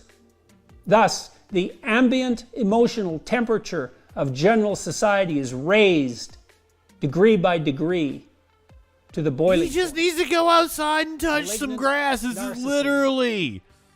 We know this literally, but the man this was made, the phrase was made for. Go outside and touch some grass. Could expose one group to Twitter for half an hour, another randomly established to another social media network, and a third, if desired, to a reading task. All study participants could then be assigned, say, a competitive aggression research task to determine if Twitter exposure heightens the proclivity to respond in kind with punishment to provocation. I believe that Twitter's reward structure, even more than Facebook's, incentivizes malignant... Morgan, when did you get here? Did I say hey to you? Did I say hey to Dustin? I love you guys. Free riding and prioritizes psychopathic motivation. And it garners disproportionate attention in doing so, capitalizing on meat cakes. I don't think I said hey to meat cakes. Yes, Jordan Peterson was on with fucking Crystal and Kyle. That was wild. I did not enjoy watching that. I'm not the biggest fan of Kyle. I like Kyle, all right. But like, I won't get into it. I can't do any more Jordan Peterson. Up yours, woke moralists. We'll see who cancels who. We will see, won't we? We gotta do Joe Biden. We're doing fun shit now. I think, maybe. No. This show is doom and gloom. We don't do fun shit on this show. What would be a win for the president, and how high would you rate his... I didn't say dick fart. You said dick fart, Porg. Porg, welcome. I think they're dating. I think Crystal and Kyle are dating. As far as like, I don't know this to be a fact. I've just seen videos of him like laying in bed next to her and shit. Not that there's anything wrong with that. Like, I've seen them driving down the road and her like clenching his arm and shit. Like, well, I guess they're a thing. Cool. Crystal seems fine enough. I mean, not fine. Not like I wasn't commenting on her looks. She seems like an all right person. She seemed like she'd be cool. I don't know enough about her. I don't know. You co-workers, but you're independent co-workers, so you can do whatever the fuck you want. You're not really journalists.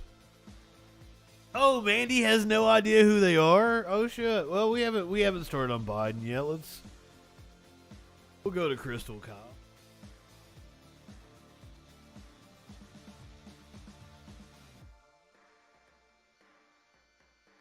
Totally held it.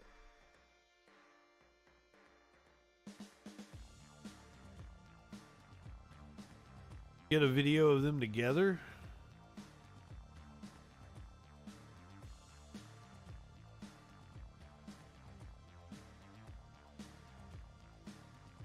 So, there we go. This actually is ugly and it's serious. So, Ken Paxton. Oh, Mandy, I'm so sorry. Of Texas. Yeah.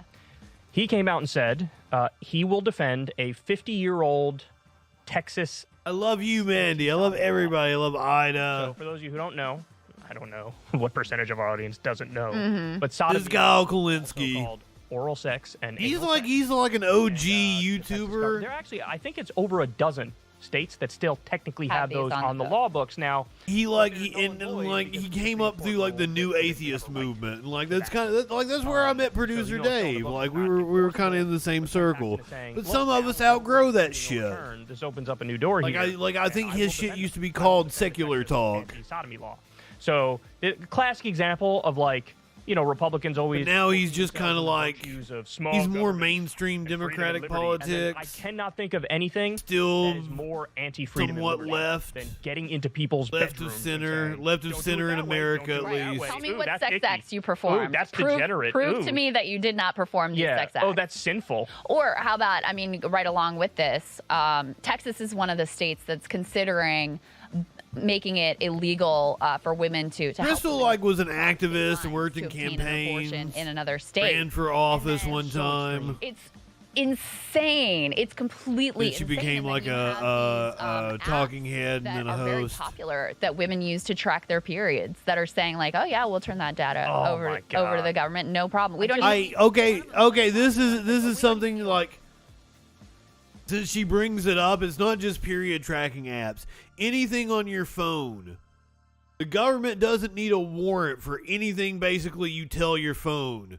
If they can buy it from a company, and they can buy pretty much anything from Google, any app you use, so any data that you put into your phone, the government can get without a warrant. Do what you will with that information. I took the period tracking app as a time to warn about all fucking data on your phone is available to the government without a warrant, because they can buy it from a private company, and that they don't need a warrant for that shit. They don't need a warrant for that shit. If you willingly tell Google something, and Google has an agreement with the government, Apple has an agreement with the government, what the fuck ever, Microsoft has an agreement with the government. I love that. I love it. There are men that are downloading period tracking apps, and they are putting in erratic data and shit. Totally fuck with the system. Be disruptive. I love it. I am totally behind that. If you would like to do that, please download a period tracking app and just put in nonsense.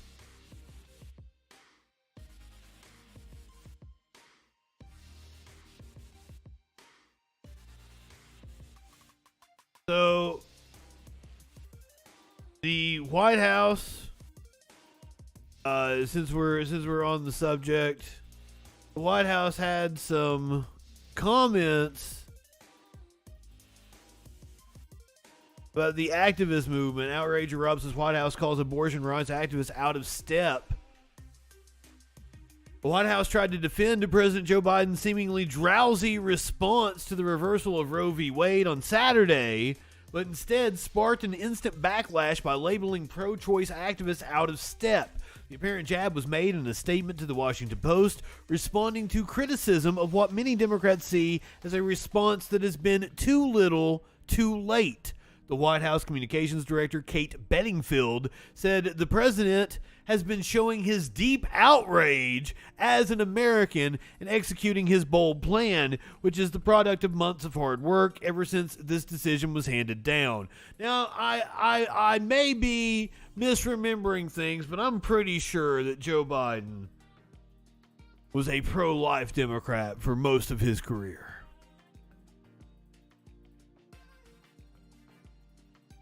He went on to say that Joe Biden's goal in responding to Dobbs is not to satisfy some activists who have been consistently out of step with the mainstream of the Democratic Party, but to deliver help to women who are in danger and assemble a broad-based coalition to defend a woman's right to choose now, just as he assembled such a coalition to win during the 2020 campaign.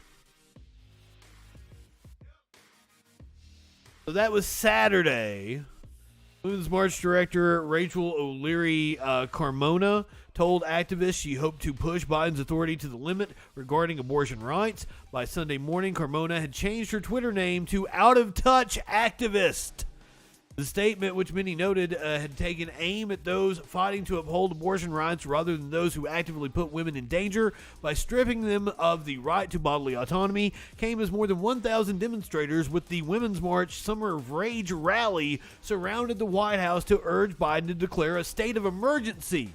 To declare a state of emergency to protect abortion access, and he absolutely should. Upon getting to the tall north gates outside the White House on Saturday afternoon, some abortion rights activists danced while others expressed frustration at the Biden administration. Whose house, organizers yelled at one point, while activists responded, our house. In the middle of the street, our house. Abortion rights activists further tied green bandanas to the gates of the White House as part of their demonstration. Despite the group predicting arrests of its activists over blocking the sidewalk near the White House, neither D.C. Metropolitan Police nor U.S. Park Police took any activist into custody. Since the Supreme Court decided on June 24th to effectively overturn Roe v. Wade, activists and abortion rights advocates have questioned why the White House apparently did not have a contingency plan for such a landmark decision, given that a draft opinion leaked nearly 2 months beforehand. had given fair warning the ruling was on the horizon. More frustration followed over what many saw as a lethargic response.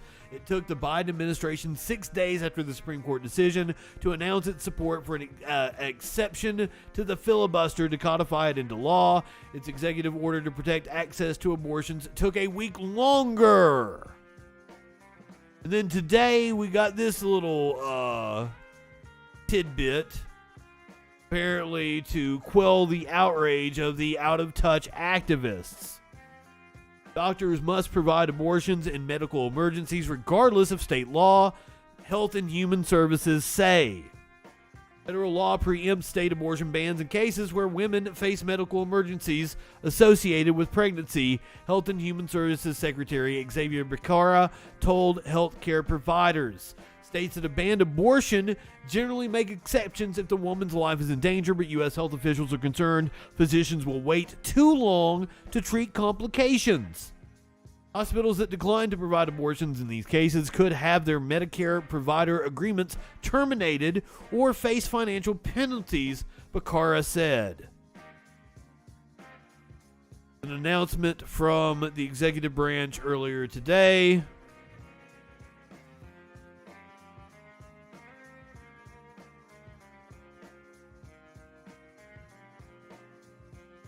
Also, Biden is preparing for his trip to the Middle East. We've been talking about this for weeks. What would be a win for the president, and how high would you rate his chances of getting such a win?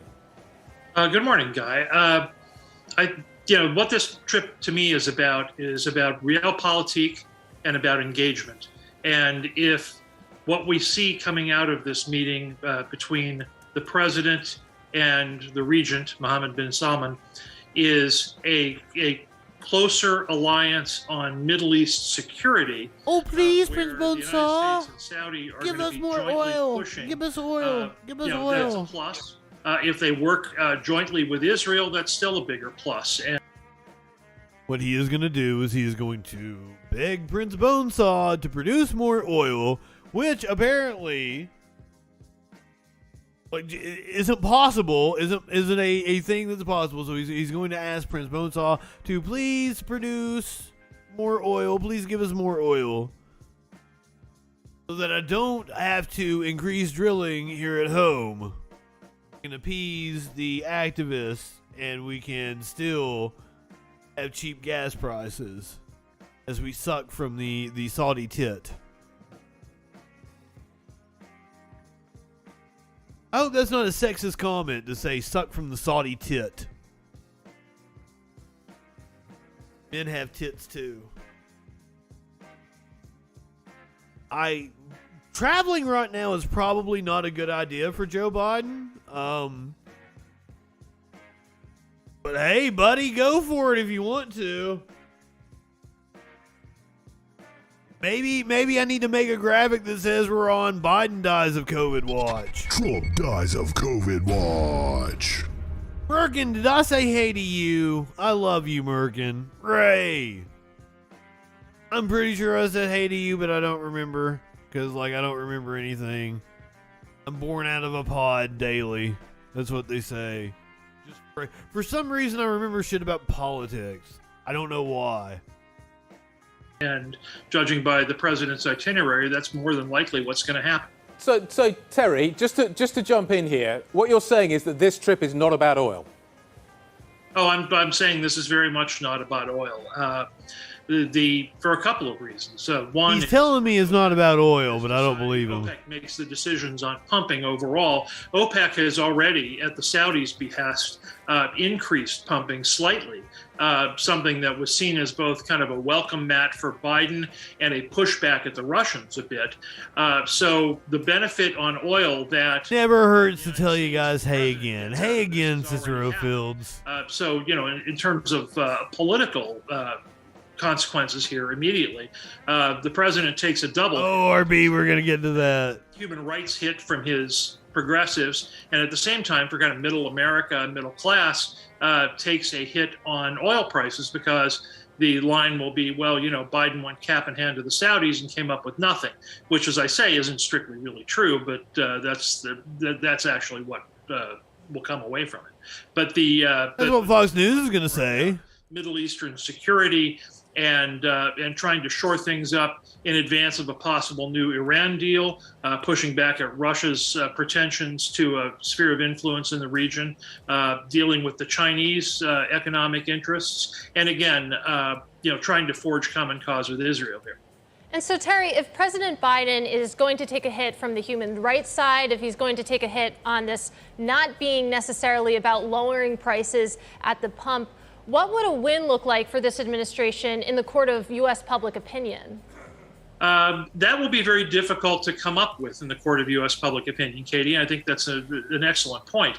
But the Middle Eastern security needs here and the need for the United States to work in concert with people and countries throughout the Middle East, not just one or another or anything else, are really outweighing the need to get something dramatic done on oil, which, as I say, isn't really possible anyway. And, it's not possible. That's what I said. The concerns of part of his party who would prefer that he prioritize nothing but human rights issues here. And so, Terry, a lot of focus has been paid to the Saudi Arabia leg of this trip, but I don't think the U.S. cares about human rights. How does that fit into the broader picture? Oh, yes, Ray. We're going to talk about that here in just a second. Well, what they're really trying to do is forge an all Middle East solution. Historically. But we're going to talk about Hunter Biden first, then we're going to talk about Trump. It generally gets loosely called the Arab world, and a lot of tensions, of course, and sometimes more between the Arab factions and Israel. And what Biden's trying to do, frankly, is build on the progress of the past few years and come up with an all Middle Eastern solution that provides an effective counterweight to Iranian pretensions in the region as well. And whether or not that's what I'm here for. I want to catch you up on the news. Done again, that's going to be a very important counter to Iran. So this is about Middle Eastern security and then more broadly world security, and thus it's a very important meeting. Terry, CPI, inflation data Wednesday. Before the president goes... Oh my God! Oh my God, they're even asking about inflation. This was Bloomberg Markets and Finance we were watching. Biden was also interrupted by a Parkland victim, apparently. I know public policy can seem remote, technical, and distant from our everyday lives, but because of your work, your advocacy, your courage, lives will be saved today and tomorrow because of this. Will we match thoughts and prayers with action? I say yes. And that's what we're doing here today.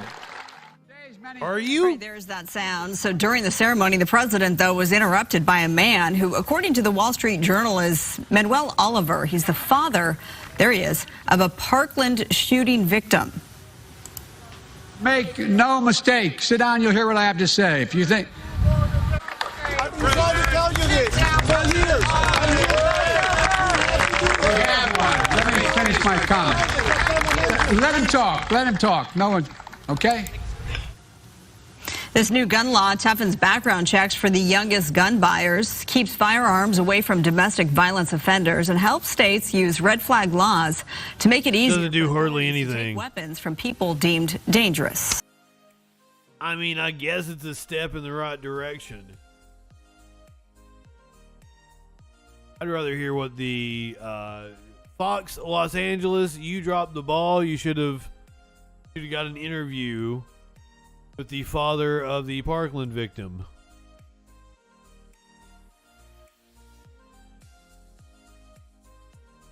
Go to Hunter Biden.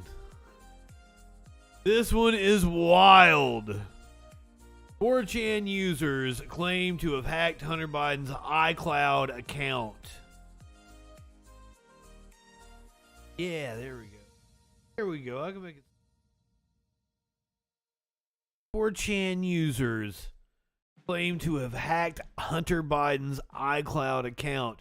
The contents of Hunter Biden's iCloud account have allegedly been hacked by users of the 4chan community who posted screenshots purported to be from his phone and computer on the website's main political forum late on Saturday night. Administrators on the image board moved quickly in the hours after the content was posted to pull down threads that included materials from the alleged leak, leaving many on the site, which is known for featuring some of the most salacious subject matter on the internet. The content from the leak could not immediately be verified by the Washington Examiner, and a White House representative did not immediately respond to a request for comment. It was not immediately clear if the contents of the 4chan leak included any materials from the younger Biden's infamous laptop, of which the Washington Examiner verified the authenticity of earlier this year. The infamous laptop, which emerged into the public view in the final weeks of the 2020 election, contains details about the first son's financial dealings and personal matters.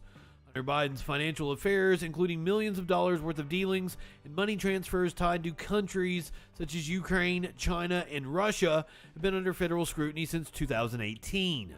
Hunter Biden, who revealed the existence of an inquiry into his tax affairs just after the 2020 election, previously claimed to be 100% certain he will be cleared of wrongdoing. The Washington Examiner was able to confirm the legitimacy of the laptop after obtaining a copy of the hard drive and having examined by a former Secret Service agent who has testified as a cyber forensics expert. That does not provide me any bit of certainty. A FBI agent who has testified as a cybersecurity agent sounds like a grifter to me.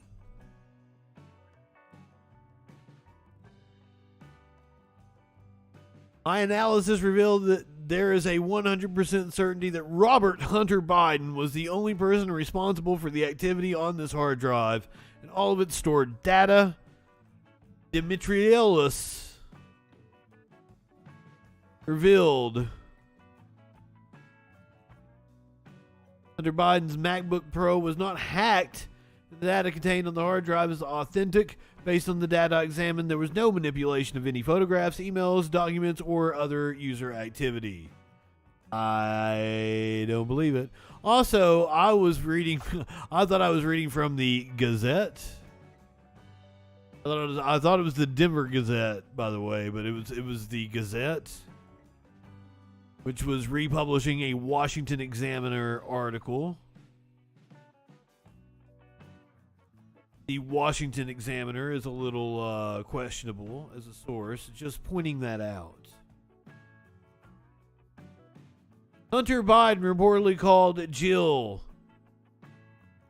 Dr. Jill Biden. Hunter Biden reportedly called Dr. Jill Biden a cunt in texts. Content warning. Hunter Biden reportedly called Jill an entitled cunt in texts.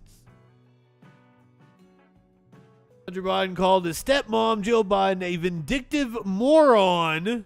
Well, I mean, she is a shit lib, so right-wingers are morons. And entitled cunt in text messages after she urged him to go to rehab to kick his drug habit, according to a new report. President Biden. Also, I feel really bad about reading this. So the dude's at his lowest point. It's not an indictment of Dr. Jill Biden. She seems like a perfectly,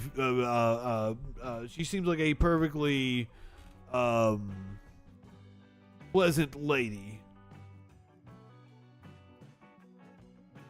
This dude is at his lowest point, detoxing. Maybe not detoxing, but he's high as fuck. And we've got to read about their family bullshit just because Joe wants to be president. It should not be anything that we... Clearly he needs help. He and I feel bad about reading this. This is me doing I picked this because, I want to talk about the Hunter Biden bullshit that the right wing is all up in arms about. And then, here's this fun story about him calling her a cunt. But it's not a fun story. It's not a fun story at all. He's at a low point, and he needs help, and she's trying to make sure that he gets help. And he lashed out at her at his lowest point. This is family nonsense that we have no business hearing about.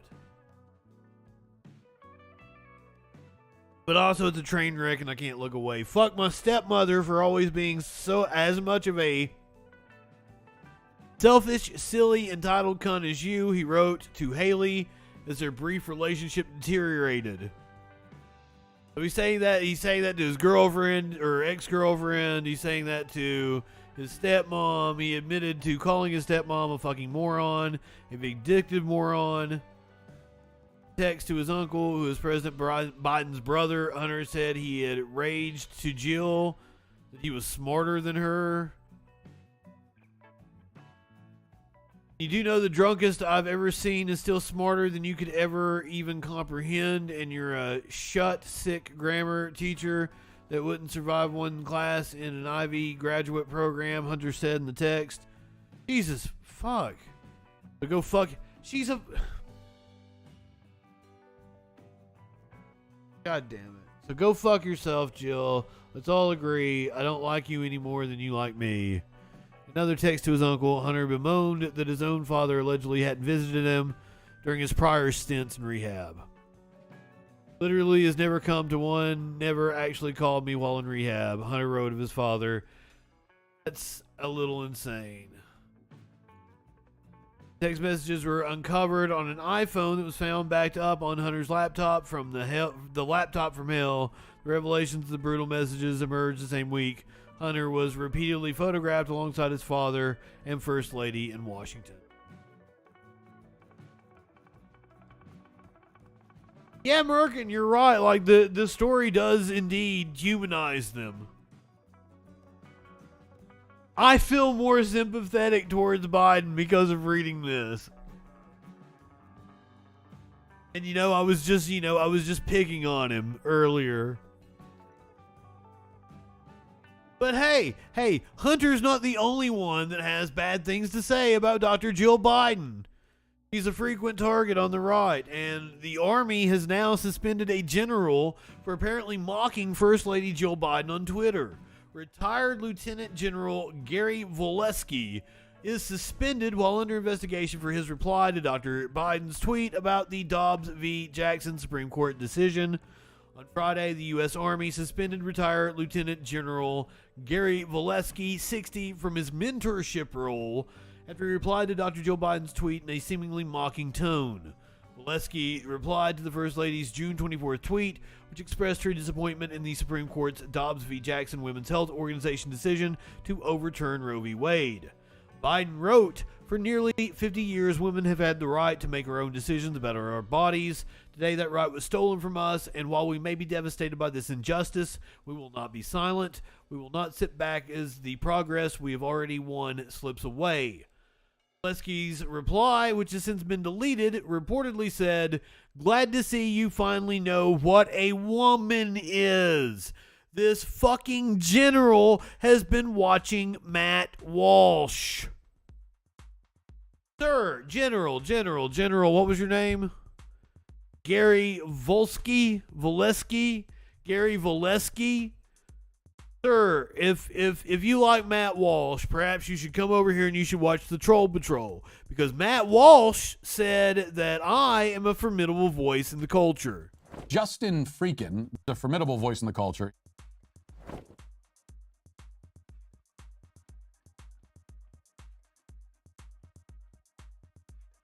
Military is not supposed to make political statements. However, he is retired. He was just in a mentorship role. Like, yeah. Still, you should follow the code of conduct.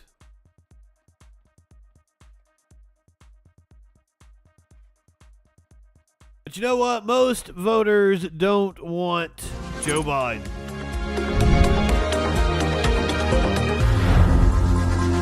Guys, I would like to point out that we are coming up on the 2024 election way faster than I personally want to, as somebody who even covers politics. And as I was telling a friend earlier today, 2024 puts me in an awfully weird position. 2024 could be very lucrative and beneficial to me personally as a political streamer, while being very fucking bad for the country.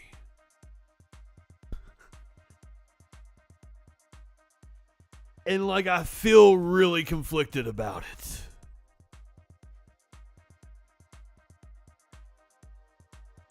But 2024 is going to be kicking into gear before you even fucking know it.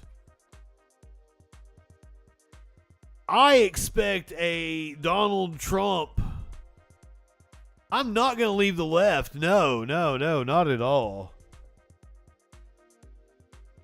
That's not what I meant. That's not what I meant by being lucrative.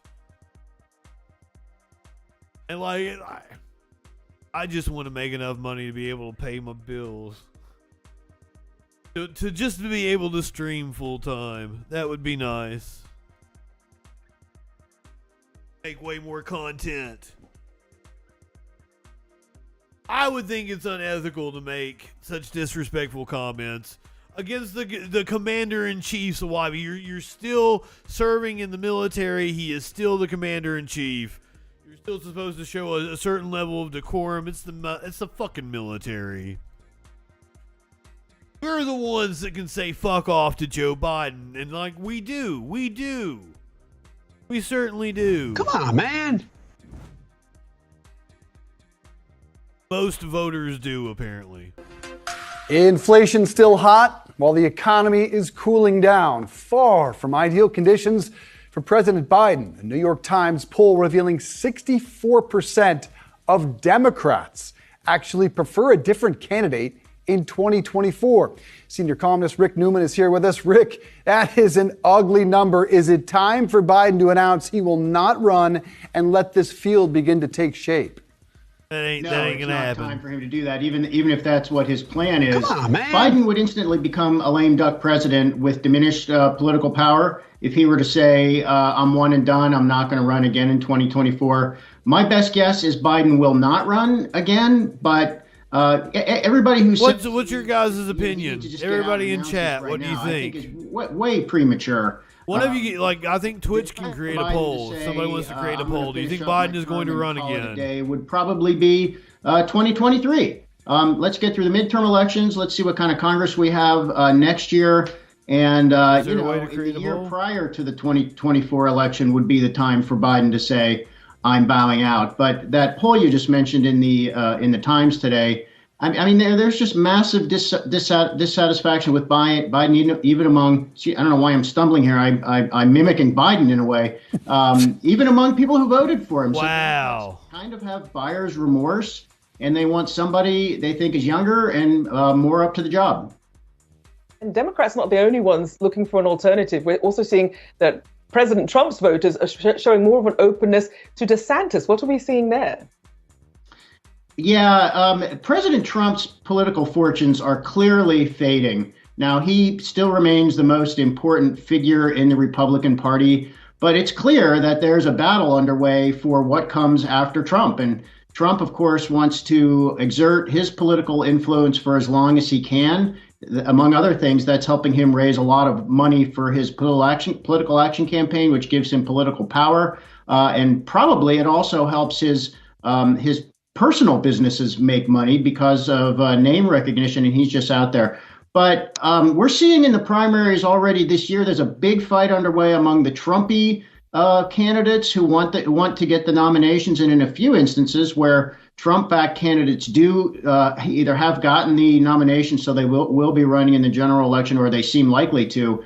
They're in poor shape against the Democrats because they are fairly extreme candidates. I think the case study for the poll is saying yes right now in Georgia, where Herschel Walker is the Republican and he is a Trump favorite, and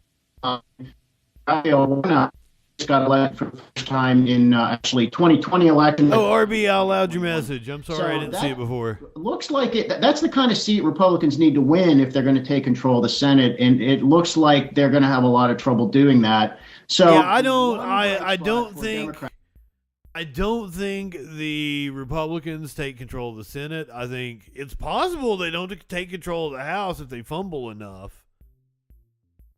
I mean, like, the Republicans are very unpopular right now, and they're putting up candidates that are highly unelectable, like Herschel Walker, who is fucking stupid. I don't know. I wish Biden would step aside. I don't think it's likely. I don't think it's likely at all. And Obama official says he's going to do just fine. He's going to run for 2024. Nothing's wrong. His poll numbers are below Donald Trump's, but there's nothing wrong with that. I want to turn to Patrick Gaspard now to talk about all of this.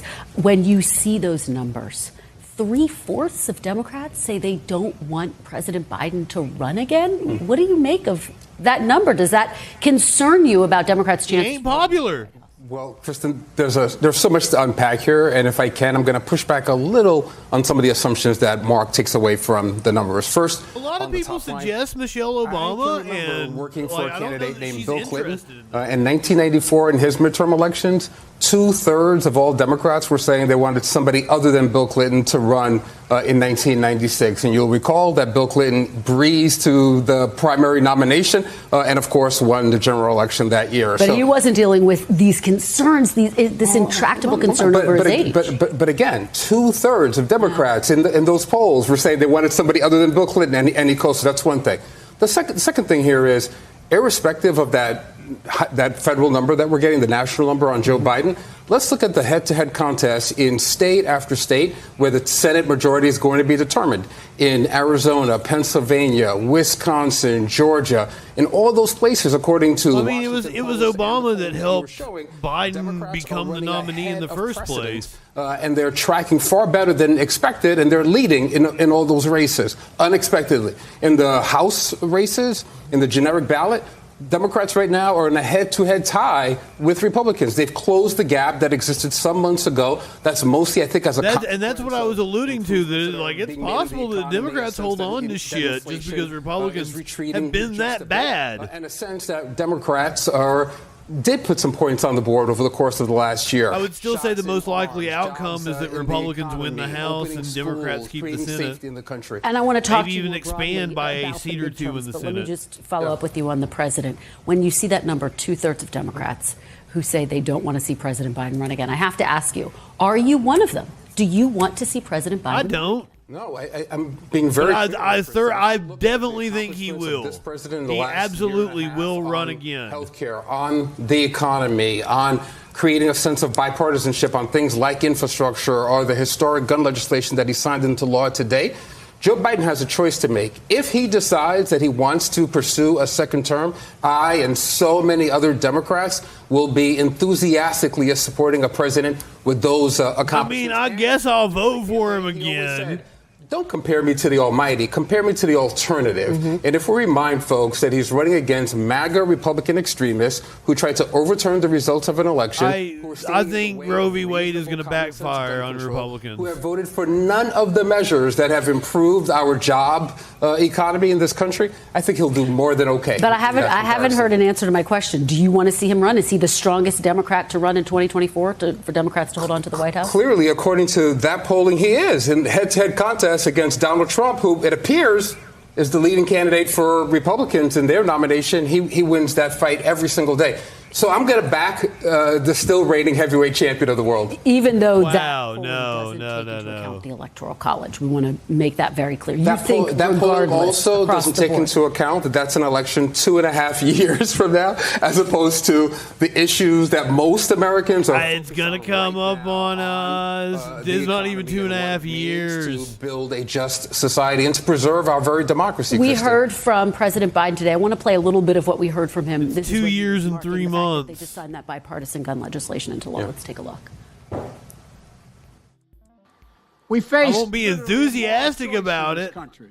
Yeah, we already saw this. Around real world. I won't be enthusiastic about voting for him. That's for fucking sure. Joe Lieberman, however, is blaming the left. Lieberman, Biden's jarring polls a result of trying too hard to please the left. Come on, man.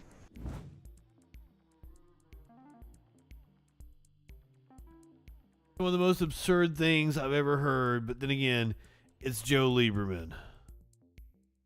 If you don't know who Joe Lieberman is, he was an independent senator. The Democrats went too far left. He was one of those before that was cool. The Democrats went too far left. He was the actual vice presidential nominee in 2000. He was Al Gore's running mate. Elected because Al Gore was seen as too far left. So they had to pick old crusty fucking Joe Lieberman to run with Al Gore. He thinks Biden has tried too hard to appeal to the left. Frankly, I know Joe Biden for decades, and I feel badly for him, but that's the nature of politics. This is a tough time, and we've had the pandemic, we have inflation now, we have the fear of recession, and people are impatient, and it's natural to turn on whoever happens to be the president of the United States. So I thought those Democrats... And Al and Joe were indeed elected in 2000. Jarring, and it's... Lieberman is still alive. The president has to think about how he wants to spend these next 2 years of this term. And in my opinion, one of the big mistakes he's made in this first year and a half is that he's tried too hard to please the leftward base core constituency of the Democratic Party. I would guess a lot of whom are telling the pollsters that they don't want him to run again. And I think the best... Well, that's weird because like we aren't appeased. Done in this last 2 years and have a legacy is to work both with the centrist Democrats and with moderate or independent-minded Republicans. Moderate Republicans. That is not a thing that exists, you stupid fuck. God, right-wingers are morons. A moderate Republican does not exist. The Republican Party itself is fucking fascist. That was a vice presidential candidate who was rightfully elected to the office that's not talking about the fascism of the Republican Party that he has experienced firsthand. The failure of democracy that he has experienced first fucking hand. That's the reason he's not a fucking Democrat. Why would any Democrat take advice from Joe Lieberman? Do the opposite of whatever the fuck Joe Lieberman is saying to do. He's a loser. Not actually a Democrat. He's a dino. A Democrat in name only. Oh, fuck. Fears arise that Trump's 2024 presidential announcement will throw the RNC into chaos. This is from Raw Story. Donald Trump's imminent announcement that he plans to jump in the race for the GOP presidential nomination in 2024 sooner rather than later is setting off alarm bells at the Republican National Committee because it could have a massive impact on how they raise money and promote all the Republicans running for office. As Politico's Meredith McGraw wrote, the RNC's policy is to remain neutral when it comes to multiple candidates running for a specific office, and with the former president not currently running for office, they can promote and use him to raise millions in donations, and that would come to an end once he officially announces. So they're raising money off of him right now. They don't want him to announce so that the gravy train doesn't end. Since Trump is currently the biggest moneymaker for Republicans by far, the RNC faces being plunged into chaos. They have to dial back using him as a cash cow. And that could impact funds that could be used for other candidates. As McGraw wrote, having a former president in the mix for a future presidential run is uncharted territory for the RNC. In multiple interviews, Chair Ronna McDaniel has made clear she and the party plan to remain neutral during the primary season.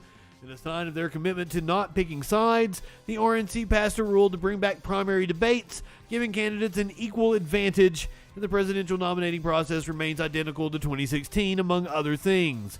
But behind the scenes, there have been conversations at the upper ranks about the quagmire presented, giggity, by a potential Trump run, alongside concerns that the committee is already too tied to the 45th president.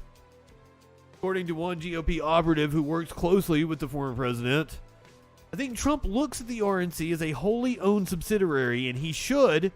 They are nothing without him. He has all the base and all the money, neutral. How can they be neutral when he is not simply the main driver, but the only driver? The Republican Party is incredibly unpopular. All they have is Trump. I'm amazed they were able to win another election. Speaking giggity indeed. That's a man that lives in sexual anarchy. You live in sexual anarchy?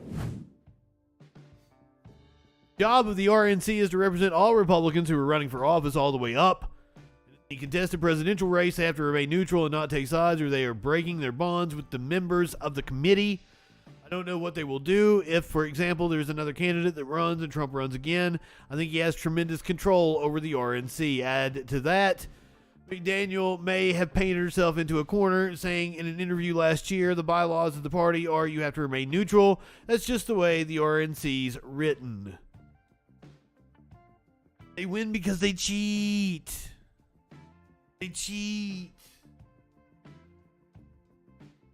You know, Bill Belichick, the New England Patriots, he cheats. I feel like that episode of South Park is kind of racist. But then again, it's South Park, so you know. Up yours, woke moralists. We'll see who cancels who. It's so wild that we're talking about Trump running again. He will be the presumptive nominee. Motherfucker has a ton of legal liability. Trump rally in North Carolina canceled. It was scheduled for this coming Friday. North Carolina rally canceled as former president summoned to court. Former President Donald Trump and a host of Republican personalities have canceled their scheduled appearances Friday in Greensboro. What a beautiful city. What a wonderful city. I've had a lot of fun times in Greensboro. News of the cancellation comes as Axios reports Trump, his son, Donald Trump Jr., and his daughter, Ivanka Trump, have been scheduled to testify under oath Friday in an investigation into Trump's finances. The American Freedom Tour had announced in May appearances in Greensboro by Trump Jr., television news personality Kimberly Guilfoyle, former New York State Judge Janine Pirro. Fuck. I'm sorry, Judge Janine. Pinal County, Arizona Sheriff Mark Lamb and political commentator Dinesh D'Souza. Is Mark Lamb is that the black guy? No, I don't think that's the black guy.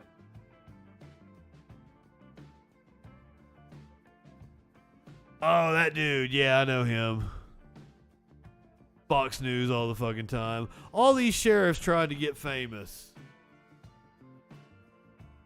Motherfuckers out here trying to be like TikTok stars and shit.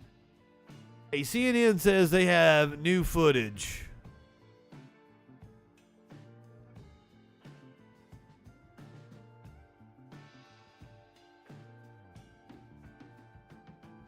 New footage of Trump talking about efforts to overturn the Georgia election results. CNN says they have new footage. CNN has obtained two clips that were not featured in the documentary but have been shared with the January 6th committee. I want to play part of that. This is Donald Trump talking about trying to overturn the results in Georgia in an interview that you conducted with him on December 7th, 2020. Let's roll that. Interesting. They should open it up, verify the signatures. When you do, you'll see that all of those people that signed didn't have the right to vote. They were forgeries and other things. And all we want is that, and that's simple, or a special session. Sir, they did that. They did that. They did that. Let their legislature make the decision because they're already. That's not how that works. Because they see what happened in Georgia. Now, to be clear, Georgia's Republican Secretary of State, Brad Raffensperger, confirmed that Joe Biden was the winner. This is after 3 counts of the ballots. Your lawyer previously confirmed that you were cooperating with the Fulton County, Georgia District Attorney's investigation, which you just mentioned. Is this part of what they want to know about? Yes. What specifically? Just about Trump yes. Look at the signatures, or is there even more? I mean, we know that he was telling Raffensperger and others to find votes. Yes, and that actually took place a month after, almost to a day, a month after that interview. And that interview took place sort of about 4 days or so after his Attorney General had said that there was no evidence whatsoever to support Trump's claims. So here is the sitting president of the United States already about a month after the election in the White House, in the diplomatic reception room, saying what he thinks needs to happen in order to achieve the result that he is trying to get to. Do you have evidence that he knew it was a lie? I mean, this is a question that's come up a lot, and I think that Donald Trump had been talking about the sanctity of the election in the United States of America back in 2016, and I have no doubt back then that he absolutely knew what he was doing and that he knew it was lying. My interaction with him was a man who was, to quote the Attorney General, detached from reality. This was somebody who actually believed in his own lie. And the idea of that surprised me. Because We've got a Maynard down here. I might see if I can snatch him. The United States of America could actually believe in something so irrational and still be the president is terrifying. Yeah, I mean, he's believed a lot of irrational things before this one, but this is... He's believed a lot of stupid and shit. Also, it's the first time I've ever experienced it as well. Sure. And I think also in the context. I mean, the portrait of George Washington was on the wall looking down at him whilst we're conducting this interview. And it was extraordinary. Are you participating in any other investigations into any other members of the Trump family, other that we have the Has New York talked to you? Has Georgia talked to you? District Attorney in Fulton County. There might be other investigations I don't even know about at the Justice Department or elsewhere. There probably is. There's investigations we're not even clued Another into. one of the unaired clips that we obtained features Eric Trump, the president's second son, on the phone talking about his father's chances. Eric don't know shit. Hey, listen, you're in a good state that has a good governor and has a great lieutenant governor, and we love her, and you've got a great attorney general, and there's going to be no games in your state, which is nice. It's very different than some of them out there. So now you're very fortunate. Look what they did to our poor Rudy. They put him in the hospital. We had access to a private event. It was a sort of fundraising event in the Trump hotel that took place about a month or so before the election. As we were filming inside there, Eric had actually allowed us in, and so we were filming sort of what was going on. Eric, the stupid one, allowed the people in. They were running out of cash. Eric's so smart. Making phone calls to potential donors and trying to raise money. Bit of a tense situation. Guy comment, if I said hey to you, I love you. Takeaways from time spent with the former president is you think he doesn't really understand what democracy means. What has he said to you that led you to draw that conclusion? He doesn't. He doesn't know what democracy means. The dude, the Irish politician with the pink shirt on. He called it. He said the fucking Americans don't know. They can't even spell democracy. Trump can't fucking spell democracy. What we've witnessed for the last year and a half. I mean, indeed. I mean, so when people hopefully watch the series, they'll see the types of things that the president at the time was trying to achieve. And I mean, he was saying things like that we need to find brave judges. And undermining sort of the judicial system, undermining the sanctity of the vote is obviously incredibly serious, and I don't think that leads to somebody who fully understands and appreciates what democracy is, which ultimately is to accept the result of the election. Okay, and then finally I want to ask you, because the docuseries leans into the idea that one of Trump's 3 oldest kids, Don Jr., Ivanka, or Eric, is going to take the reins from their father. After spending so much time with the family, do you think any of them are up for it? No, none of them. And I hope people come to their own conclusions. I mean, the film has its own suggestion as to who could potentially take over from Donald Trump. If any of them, it'd be Ivanka, but I don't think she has what it takes. Sort of eccentricities, let's say, and they all share different personalities with each other and also with their father as well. But I'll leave it to the audience to decide. I don't think she has the charisma to pull it off. All right, interesting stuff. Alex Holder, thank you so much. And you can watch Unprecedented, which is streaming now on Discovery Plus. Again, that's our sister channel. Did I just watch another inadvertent advertisement for Discovery Plus again? 2 nights in a fucking row?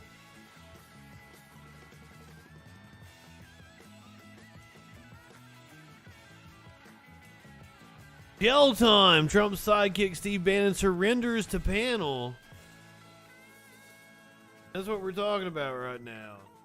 Surrenders to panel? What do you mean by With a breakthrough in the January 6th probe from the very top. This is building on a story that we first brought you on Friday night. It is the rush towards an attempted legal surrender by a top Trump aide with the written cooperation of Donald Trump himself.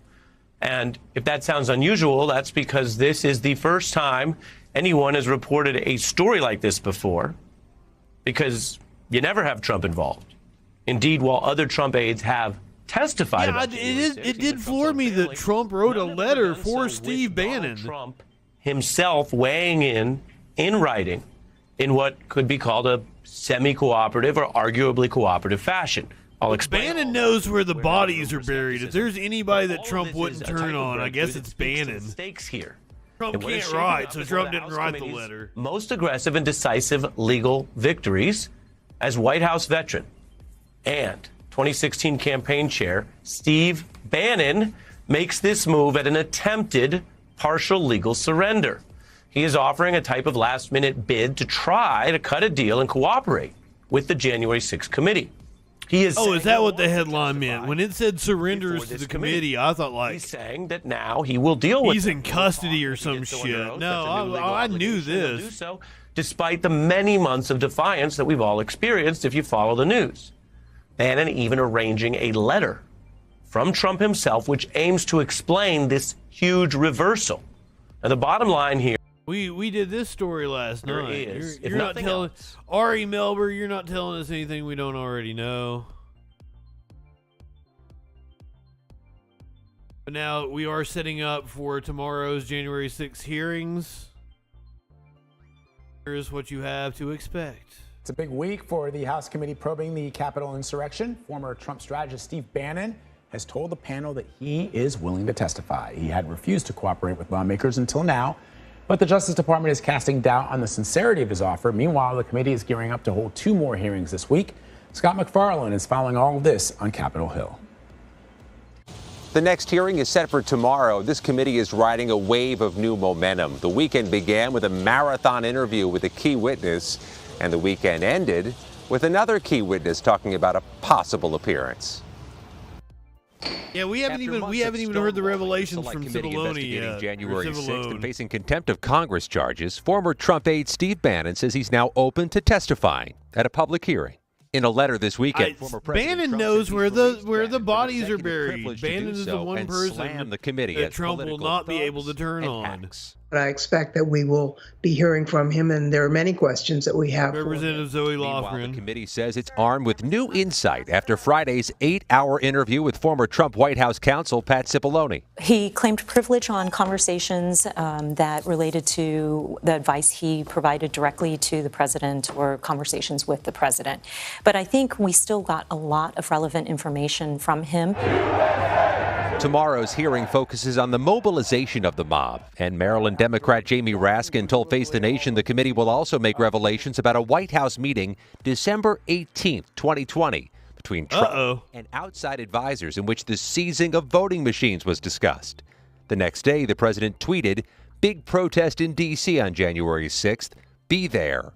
Will be wild." People are going to... It was indeed wild. And then the explosive effect... For once, Trump told the truth. Trump world, and specifically among the domestic violent extremist groups, the most dangerous political extremists in the country at that point. Another hearing is expected Thursday, in which the committee will argue Trump failed to follow his oath of office during the riot. You can't selectively pick what parts of the Constitution you... Thursday's hearing is prime time, so we'll be doing it here on the Troll Patrol.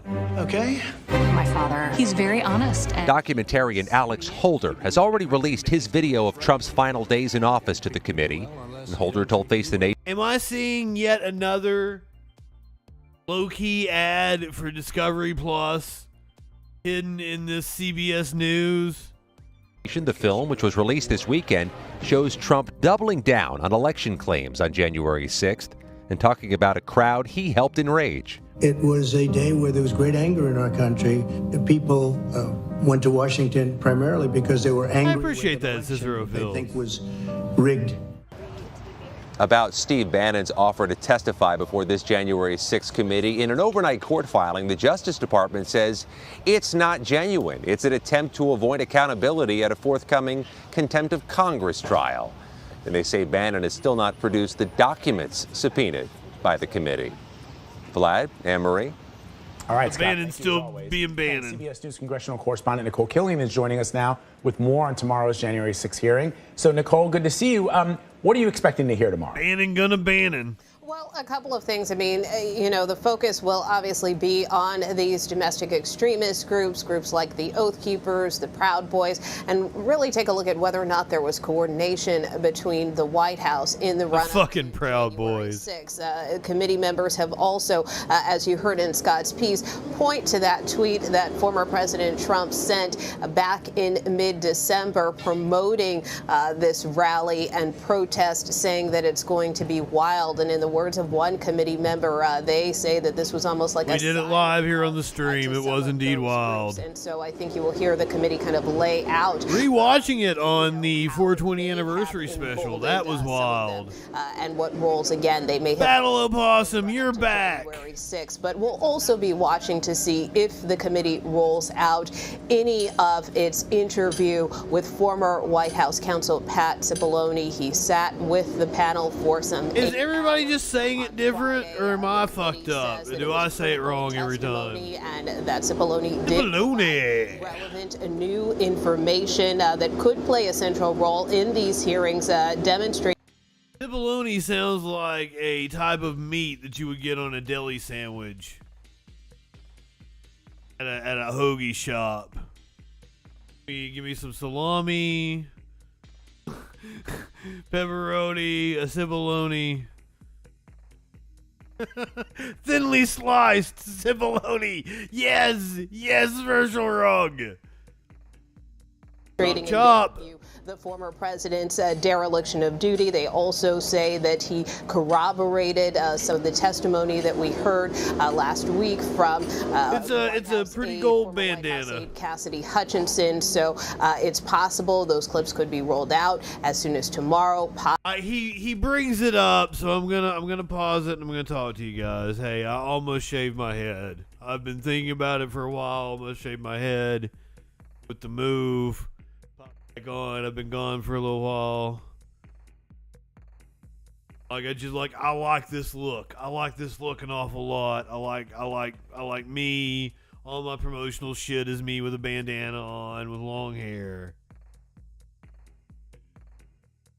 It would be too much of a shock to be short-haired freaking, bald freaking.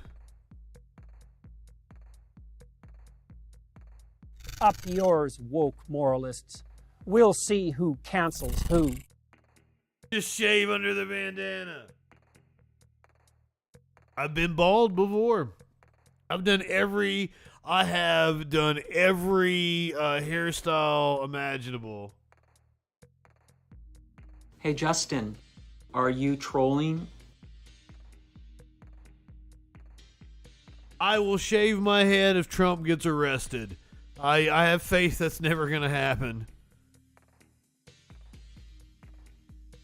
I like the bandana. I like the hair. Fan of it. Are we smoking together? Come on, everybody. Somebody hit the bang rips. Up yours, woke moralists. We'll see who cancels who. I really like that.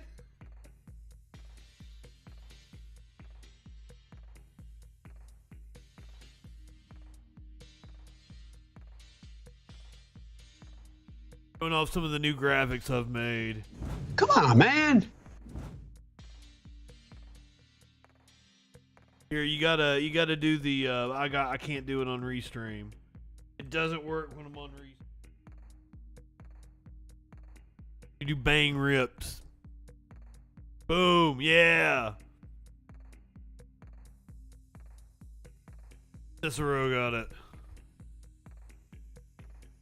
I would pretty much never shave my head.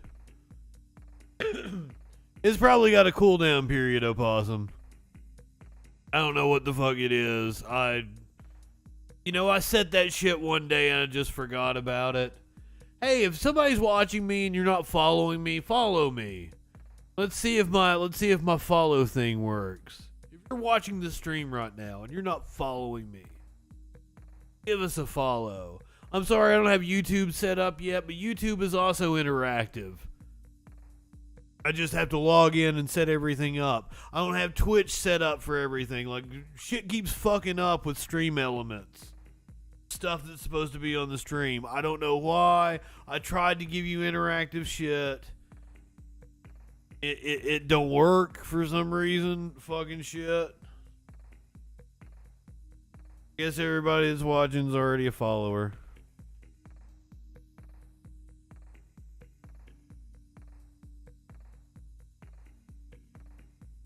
You just put the bang rips on the end of everything. You know what on-screen graphic I probably haven't used since I've been back on? For those of you who might be new here and have never seen this one, I would give anything. I'd give everything I own, every earthly possession I have, to piss in Dan Crenshaw's open eye hole. That is like if I found a magic lamp and I rubbed on it and a genie popped out and granted me 3 wishes, all 3 of them would probably be to piss in Dan Crenshaw's open eye hole. I'm just saying, all 3, I would do it once. Give me that eye, pussy, sir. Oh shit. Right wingers are morons. It's all the more reason to piss in their open eye hole. If you have that advantage. The genie be like, "What's your other wish?" Like, I want to piss in Dan Crenshaw's open eye hole again.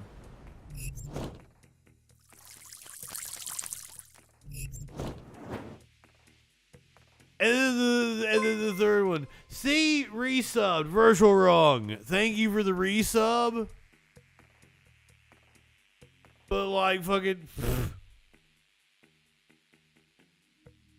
it didn't do the thing it's supposed. It's supposed to give you a Ric Flair, woo.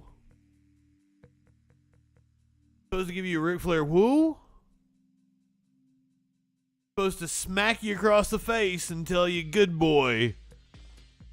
Thank you for being a freaking sub," or some shit like that. When you put it that way, RB, that might be some shit I'll put up on OnlyFans. Maybe I'll put it up. I've already got a Patreon.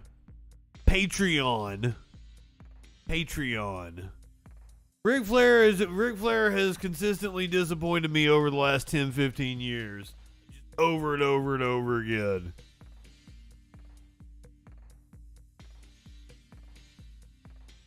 Do you guys want me to do like a $30 tier, like I'll show you my butthole kind of thing? Battle Opossum has an OnlyFans. You live in sexual anarchy? What'd you post? Did you show a little pube?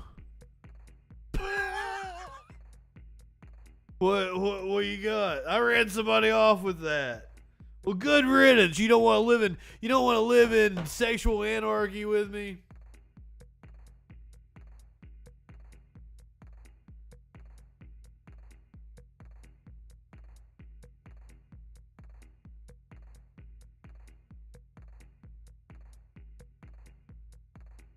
My dumb ass should have made a Instagram and a TikTok for all of the cats. Twitter for all the cats. Cats are way more popular than I am. If I wanted to get millions of views on something, I should have just fucking I made Smokey a fucking Instagram, a TikTok and shit, Smokey would have gone viral.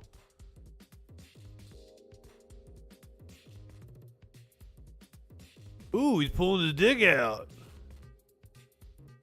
I would recommend, if you're gonna start an OnlyFans, I would at least do 5 or 6 little, at least minute to 3 minute videos that you've got up on there. You want to have 5 or 6 of those, and you want to have like 10 different picture sets. Exactly, cat videos. If my dumb ass, I should have just like set cameras up and had them watch the cats all the 24/7. Just had a channel that was just watching the cats all the time. I probably could have made a shit ton of money off of that.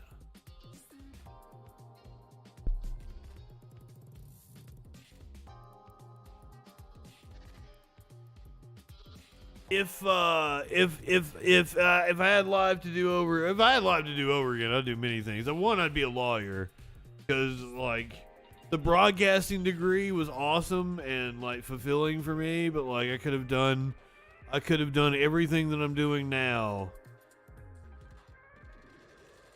without it. Being a lawyer would have opened many more doors. If I could rewind back to 2012. Girlfriend I was with at the time wanted to do porn. I had access to all kinds of video photography equipment. No, I didn't want porn on my resume. I wanted to be serious. I wanted to be taken serious in the Justin FREAKIN wanted to be taken serious in the business. Wanted to be maybe I want to be a news anchor at some point. Maybe I want to be a reporter. Maybe I can't have porn on my resume. If I had it to do over again, I would have done the porn, because I would have made a shit ton of fucking money, and then I could have done whatever the fuck I wanted. Because money is all that matters in the United States. Money is all that matters in the capitalist system. That's all. It don't matter how you got your fucking money. That's all it is. Sad. I don't like it.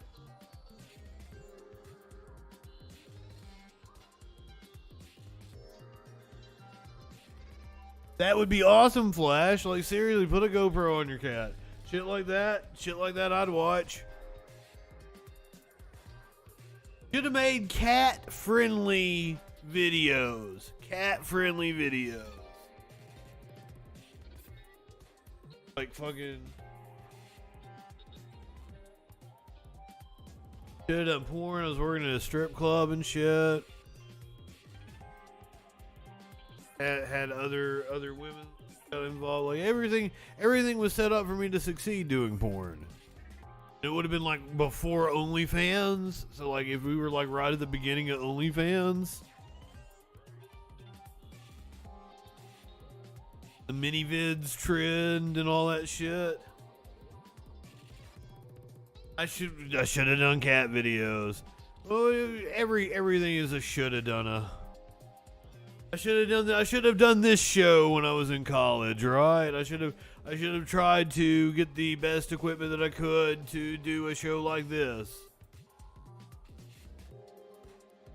Everybody always told me to do a podcast of the Freak Show. I was like, no, I'm above doing a podcast. I really did say that shit. My dumb ass. I could have been at the beginning of a trend.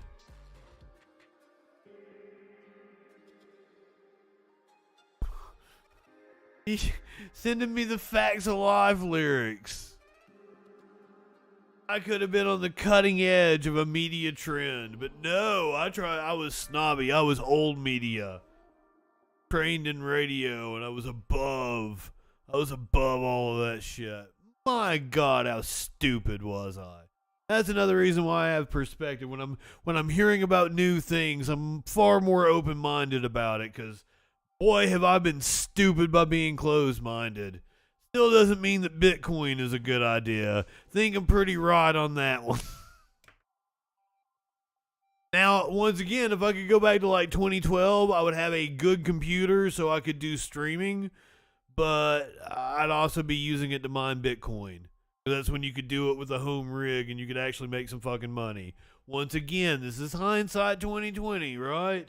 I could have been on the cutting edge of that. I could have been on the cutting edge of that. I didn't even have other plans, Virtual Wrong. I don't know what I just like. I'm into broadcasting. I'm gonna go to college, and I'm gonna major in broadcasting, broadcast production, radio, television, film production. I'll do something when I get out. I mean, I do shit. I like what I do when I'm doing it.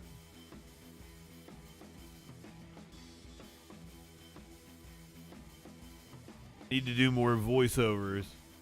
Also, I don't think I fine-tuned my microphone in this new location. I think I might sound a little weird. Could just be these. I'm not high enough for this shit. What were we even talking about? Oh, the January 6 hearings. Oh God, yeah, I took myself way too seriously. That's what Tones was talking about, being introspective on mushrooms. I was on mushrooms one night. I used to have a picture that I used to be a portrait studio photographer. I'd taken a picture and got it printed out on a canvas of me like doing this. I had short hair at the time. Very old, like it was from back in like 2006. And I've got it up on my wall in college, like 2013, 2014, something like this. And I'm doing mushrooms. Pretty sure I had a female friend. Somebody there was doing mushrooms with me, and like I'm looking at the picture of myself, and I always thought it was funny that I had that picture hanging over me. I might have that picture somewhere. Battle of Possum is looking at it. Send it to me on Facebook. If I don't have the actual picture, I'll probably do. Be honest with you. Yeah, I've got it here. That's it. That's the picture. So like I'm tripping on mushrooms and I'm seeing that picture hang on.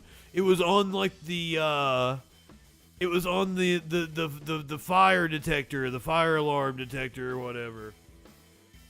Ripping my balls off and I'm getting all introspective.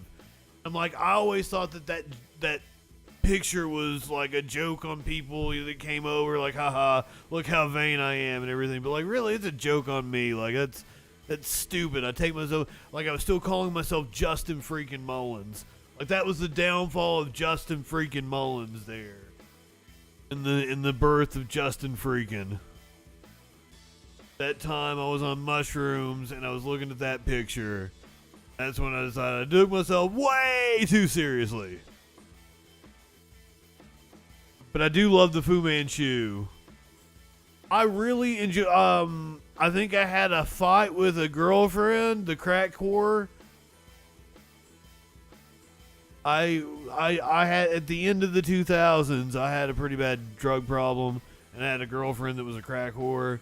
And I'm pretty sure that in one of our little kerfuffles, my puka beads my puka shells got like fucking strewn everywhere. Spider Pickle, welcome. I'm not telling the story of this picture and everything all over again. I will show you, if you want to see the crack whore, I'll show you the crack whore.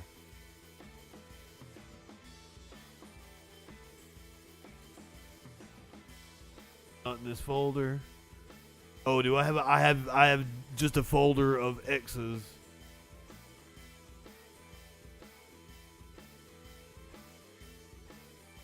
Pics with X.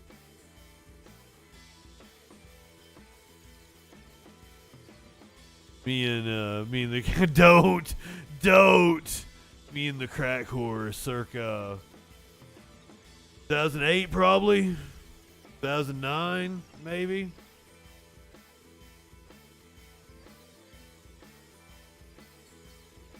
Battle of Possum, I can show pictures from your wedding where I was with her. He wasn't sweet. What are you talking about? Are you fucking with me?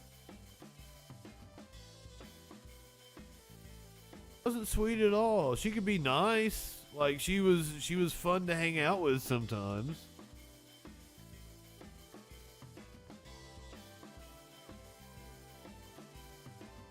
I had a lot of fun with her when we first met. That's why, I thought I was in love with her. No, she doesn't, RB. She probably has a old mother who is very little. Might be into little old. Got money. Mom was pretty cool. I think my dad might have fucked her mom. I don't know. That might have happened. I'm not exactly sure. It's possible. It's very possible. Oh. That's why I couldn't find it. You live in sexual anarchy? She was a very good salesperson. Like that's what she excelled at Ole Mills, right? When we were working together. Very good salesperson. She's a very good hustler. That's that she always she found drugs somehow. I don't know if she sucked some dick for it. I don't know if she gave up some ass.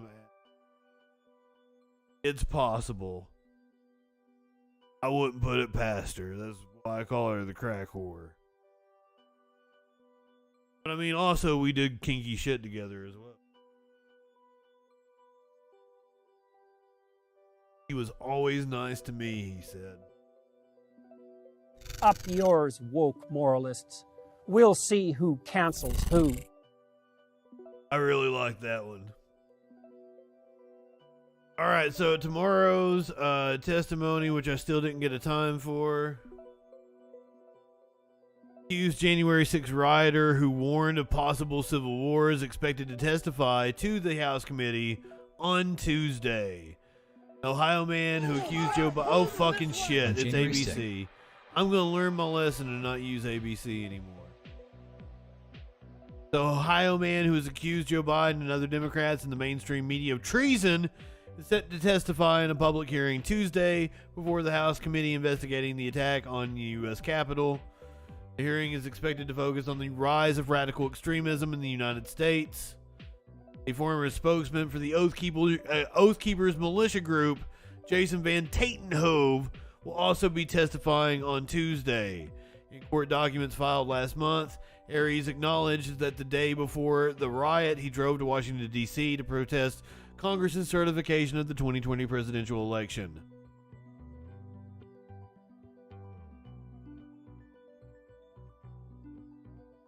That's one of the things of, unfortunately, of Biden acting too strongly. There, have you a Dr. Phil meme? What?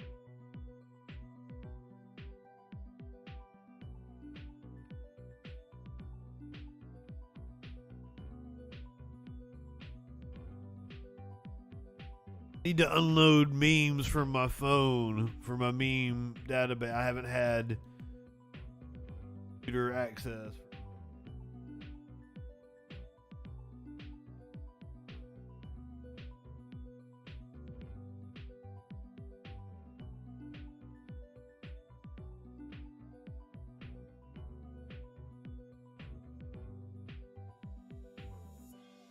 I mean, cock is tasty.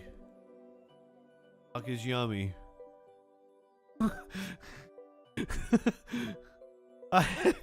Where did I pull that from? Who fucking?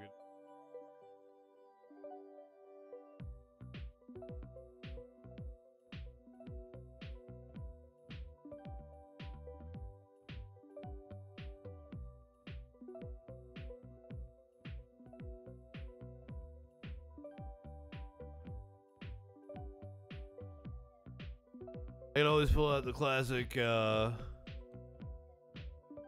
favorite grocery store by region.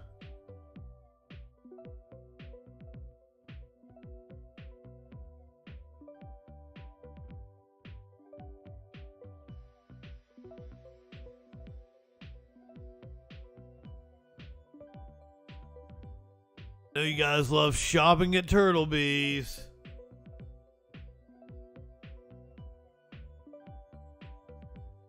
I still got news to do.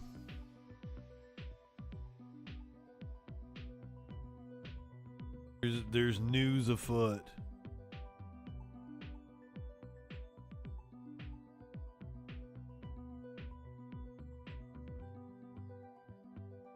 How many of you shop at Food Mommy?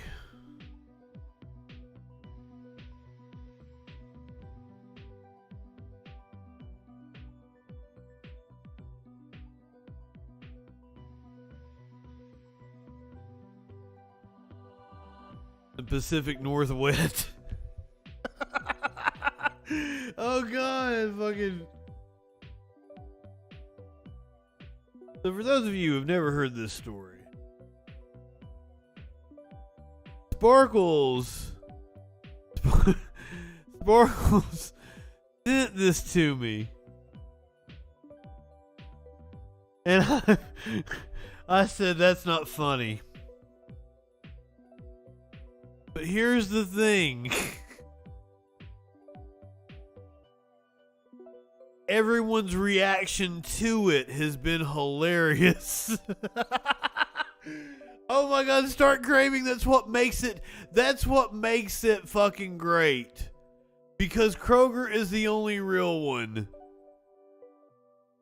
People look at it like, I ain't never heard of no Turtlebees in my goddamn life.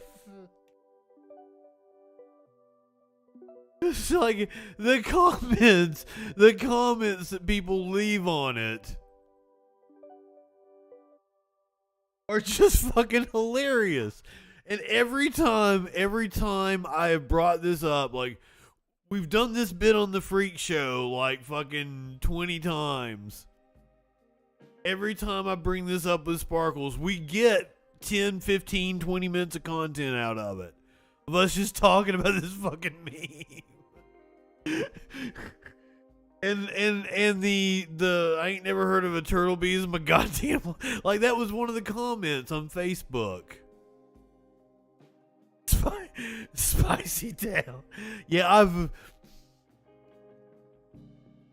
you guys might have been following me for all this time, and whenever I come across like the Gulf Coast in a story, I call it the Gulf Toast.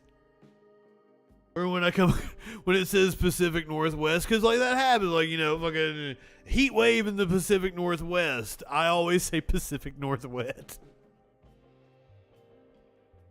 It cracks me the fuck up.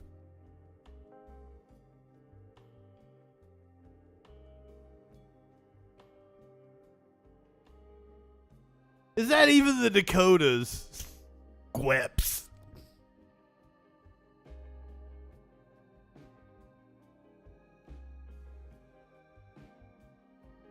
But like, I run a Turtlebees page. I think Sparkles might have deleted it now. I was trying to make it like a real grocery store kind of page, but also like that shares out memes.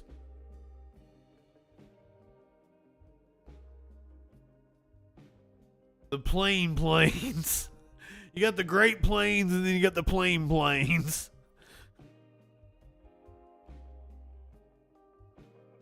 The Gulf Toast. Oh. Fucking. Okay. So for a while, I had that I was the manager before the Troll Patrol. Before the Troll Patrol, and that I had, you know, like my show and everything as my bio. I used to have that I was the manager of Wilson Titley in Atlanta. And I made a fictitious page. That's where I got the idea to do the turtle bees. I made a page on Facebook, and people would complain to the page on Facebook about me. Oh fuck.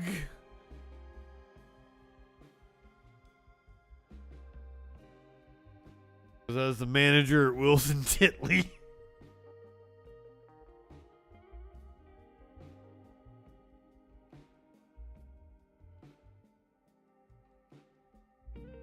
That's a meme I can just pull up at any time, and like there's 20 minutes of conversation out of it. Or Torsons. I want to do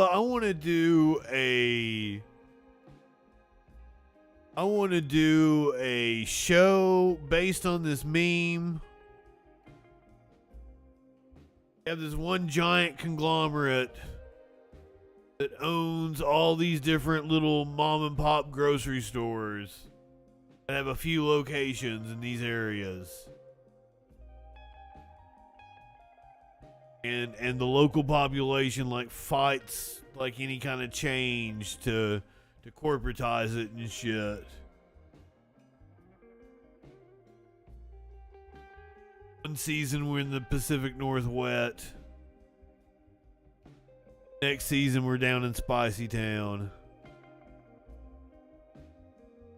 We're coming up with the pilot right here on the stream. We're in Kevin Smith territory now. We're coming up with ideas. Write this shit down. This is another one of those fantastic ideas that I had while I was stoned that I didn't write down. I'll never fucking remember. That's lost to the sands of time. Even though I have it on video, because I'm never gonna just sit down and just watch old episodes of the Troll Patrol. I mean, sometimes I will watch segments of this past week. Go back, like, oh shit, I had this idea on this one Troll Patrol, and then I'm gonna listen to 6 hours of myself. I don't know how you guys do it. I like my voice. I don't know how anybody else does. Try to be humble. Bitch, be humble. Oh yeah, we got news. We're gonna have a heat wave. Or we are having a heat wave. Total heat wave.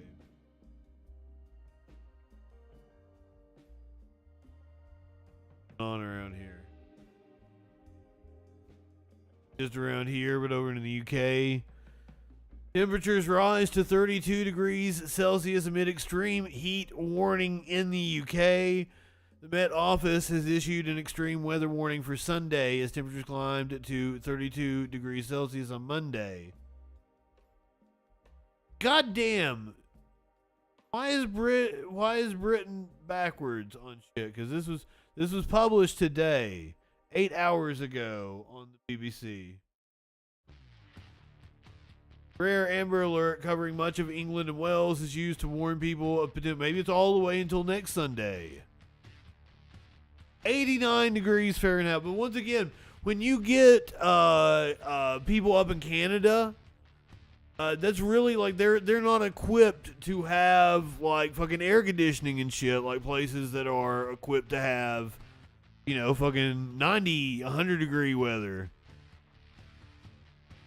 It's the same thing with the Brits over there.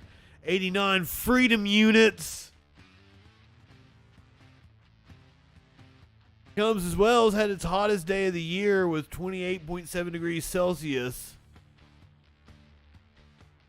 Heathrow Airport in West London recorded temperatures of 31.8 degrees Celsius. The airport previously was the site of the UK's hottest day so far this year on the 17th of June when it was 32 degrees Celsius. 32.7. Less winds, yeah. Temperatures are set to remain high overnight going into Tuesday, making it an uncomfortable night for many. Met Office is advising people to stay indoors where possible and to drink plenty of fluid to cope with the heat. That is good advice always. Stay hydrated. The The Brits aren't the only people experiencing a heat wave. Pretty much the entire United States is also experiencing a heat wave, specifically the southeast. Well, the fight against the wildfires is made all the more difficult thanks to the record heat. Tonight, heat advisories are up across California and 9 other states, with highs reaching the triple digits. For the details. You know what? She mentions the wildfires. That's my next fucking story. The wildfires at Yosemite. Let's bring in meteorologist Chris Warren from our partners at the Weather Channel. Good evening, Chris. Good evening, Nora. It remains hot and very dry in the west where those wildfires are burning. You get away from the water, temperatures in the 90s and even triple digits. Extreme to exceptional drought. Exceptional drought, the most intense form of drought. More record heat on the way for western locations and once again in Texas. Tens of millions will have temperatures over the next few days above 95 degrees. In Texas, ERCOT asking customers to conserve electricity. You say, what the fuck are these graphics? I'm trying to emulate them with my graphics. I want to be able to put shit on the screen over here. Have shit pop up behind me. He mentions ERCOT. You know what? I don't even think Facebook, or I don't think YouTube gave me a copyright on this one.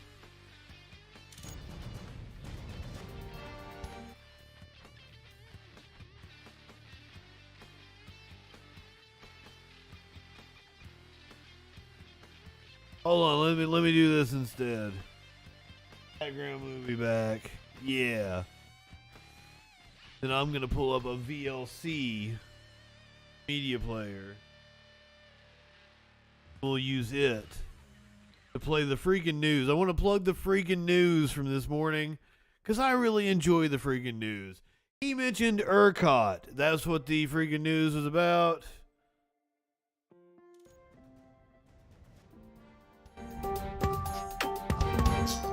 I'm Justin Mullins, and this is the freaking news.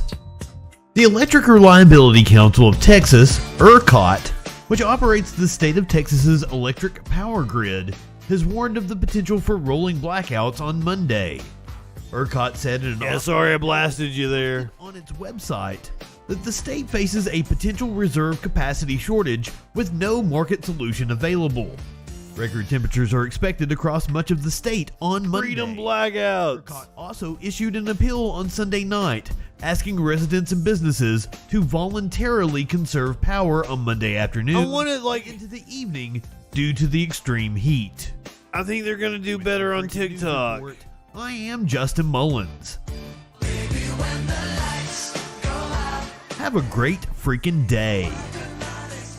I try to make a little joke. I want to plug the freaking news. I don't think they get enough love. Just saying. That's why I want to pull that out.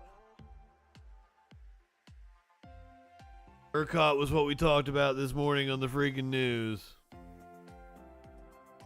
Their power outage. And Climate Prediction Center showing no relief, Nora, in sight for at least the next couple of weeks. Chris, thank you. So there you go. No relief for at least a couple of weeks. What in the fuck? Now we're getting a Paramount Plus advertisement. For more than 140 None years, of this the is, Actors Fund you. has been a lifeline to the millions of people working in entertainment. CBS auto-played on me. That is not what I wanted to show you. The next thing on our list is the wildfires that are going crazy in Yosemite. She alluded to him at the beginning of her story. The race is on to protect these ancient giant sequoia trees. This is inside heartbreaking. National Park. The flames of the Washburn fire first entered the grove where they live on Thursday.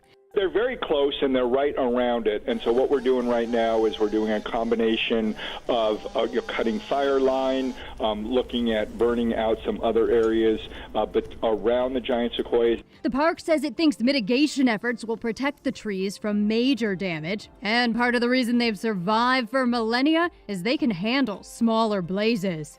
Mariposa Grove Road fire did slop that in the initial attack phases, about 15 acres south of the road. We do have black line. I would assume they do control burns. Fire inside the park has been growing. And here's another threat: unhealthy air quality, even in sections of the park that remain open. So we're asking people to just be responsible. If someone has, for example, respiratory issues, to be very careful in hiking and choosing their activities. Today, the smoke could worsen air quality as far west as the Bay Area. Meanwhile, the community of Producer Dave is under evacuation orders Media as winch. the fire threatens people and We structures should, there. like, at the very least, give our parks over to fire. As quickly natives to tend to them. I'm Amy Kiley reporting. The least we can do.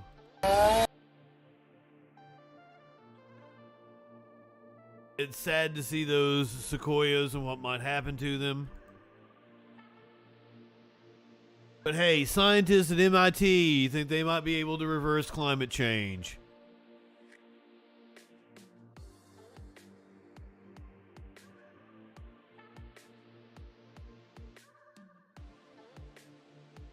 Make it small. There we go. So you guys can see.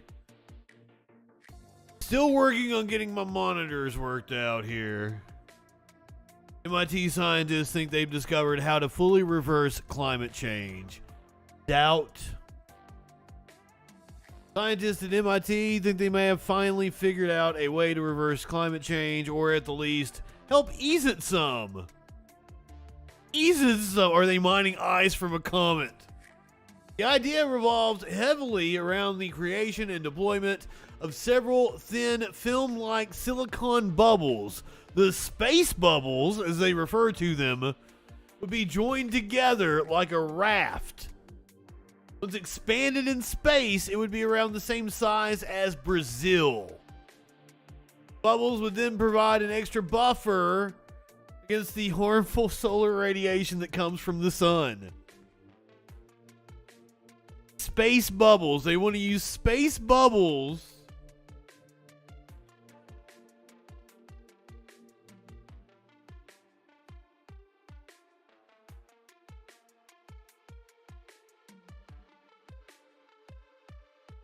apparently I didn't have the background on repeat. Ow, fucking shit. Oh, still getting used to everything. Space balls. Bubbles would then provide an extra buffer against the harmful solar radiation that comes from the sun. The goal with these new space bubbles would be to ease up or even reverse climate change. The Earth has seen rising temperatures over the past several centuries. In fact, NASA previously released a GIF detailing how the global temperature has changed. I mean,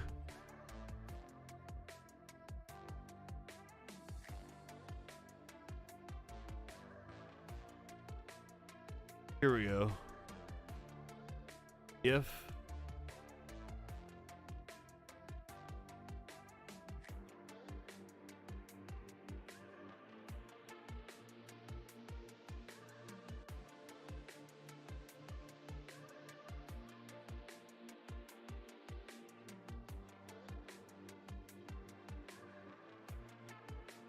So it's staying pretty constant.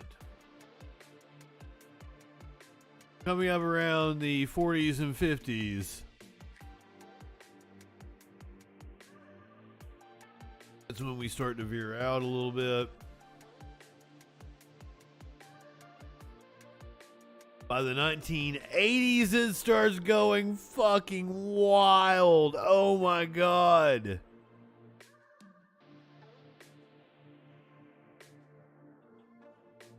Oh, ooh.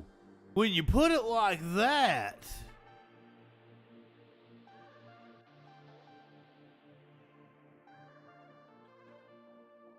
Once again, the fear is that we get to a point where, like, what's it called when a system feeds back on itself, and then you get the runaway greenhouse effect. That's the problem. And that everything starts causing everything to, because the ice melts, not refracting as much sun back into the atmosphere. And we're absorbing more sun, which is positive feedback. We're absorbing more energy from the sun because the ice is melting off. Because one of our natural defenses against the rays has gone away because of the heating, and it causes it to heat even more. Shh, God damn.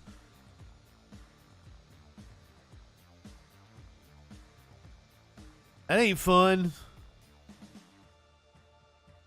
That's the climate change gift that has everyone talking, that NASA published in 2021.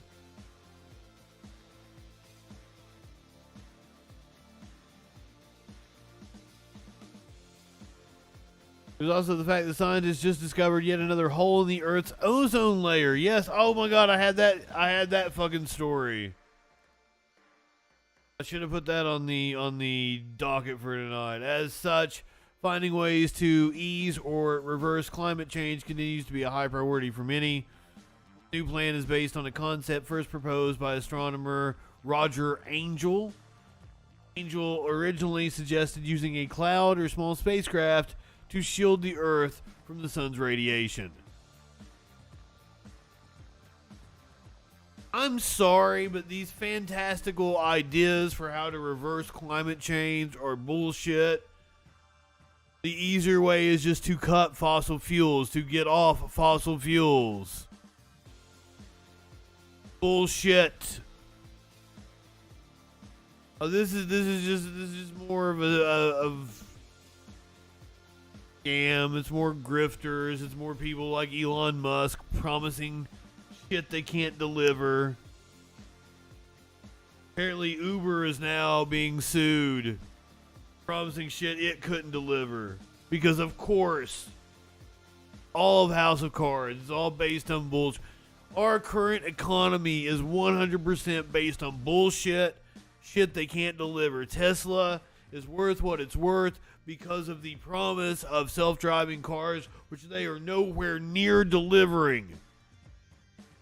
Uber is what it is, based on the promise of self-driving cars, which Tesla is nowhere near delivering. DoorDash, Instacart, all of these companies are just they're fiat. They don't make any fucking money. They're based on the idea that in the future technology will exist. We're operating that like in the future we will have the technology to combat climate change, and it's not fucking worth it. We need to do something about it now. Cut our fossil fuel usage. Make whatever we can green in order to continue our use of electronics. God damn it, motherfuckers. Sassy, welcome. You missed all the bad shit. You got here for just the good shit, which isn't much. It's not much at all, but like we got a little good shit.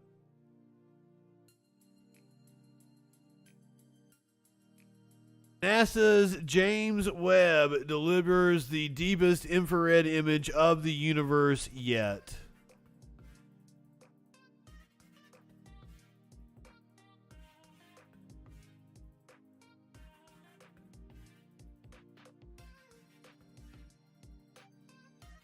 That is the deepest image of the universe yet.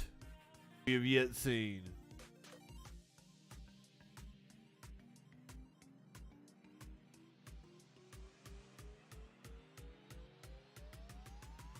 Yeah, the president unveiled it for. I almost carried it live. But I'm like, it's not that important of a thing, but also like it's super cool to look at the picture.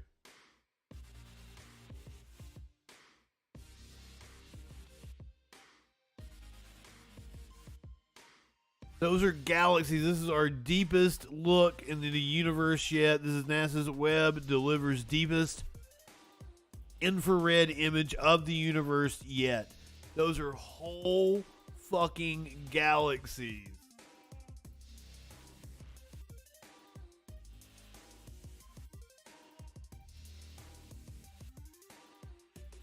Thousands of galaxies, including the faintest objects ever observed in the infrared, have appeared in Webb's view for the first time.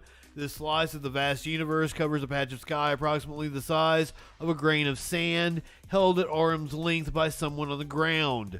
This deep field taken by Webb's near-infrared camera is a composite made from images at different wavelengths, totaling 12.5 hours, achieving depths at infrared wavelengths beyond the Hubble Space Telescope's deepest fields, which took weeks. The image shows the galaxy cluster SMACS 0723 as it appeared 4.6 billion years ago. We are looking back in time 4.6 billion years. Holy shit, that's mind-bending.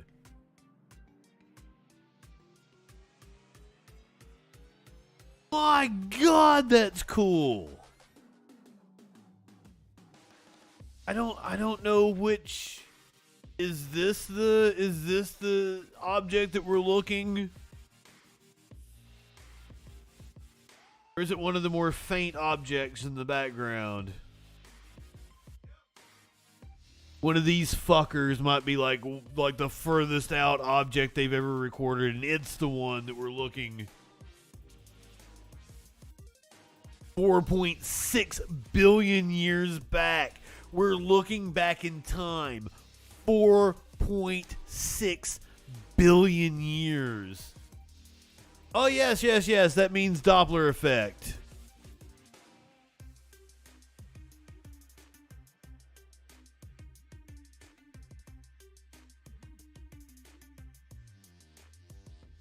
I have no clue how any of this shit works.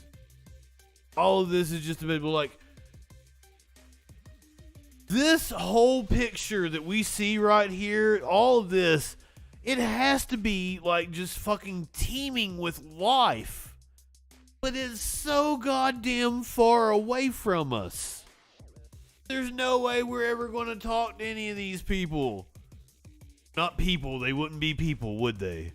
They wouldn't be people. There's no way that we could talk to any of these possible life forms that are out there. Just because it's so fucking far away.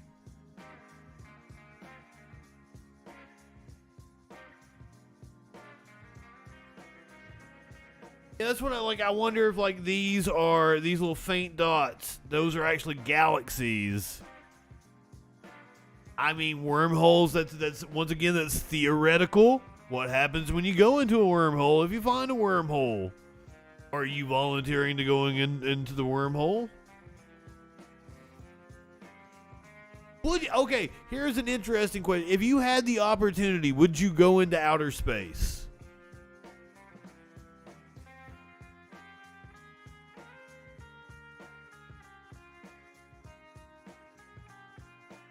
Herschel Wrong is going into the wormhole. Like, I'm scared to death of heights and shit. Like, even like planes and shit freak me out. God damn, if you had the opportunity to go into space, something like 280 people, 300 people or something like that have been. It's not a lot.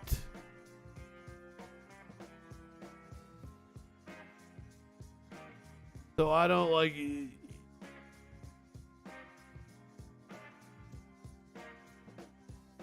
I don't know about no quantum entanglement. That sounds like a sitcom. We can get a handsome guy to play a doctor, who like leaps into other people's bodies. We can call it quantum entanglement. And he has a little sidekick. Got a computer. He helps them figure out what they're.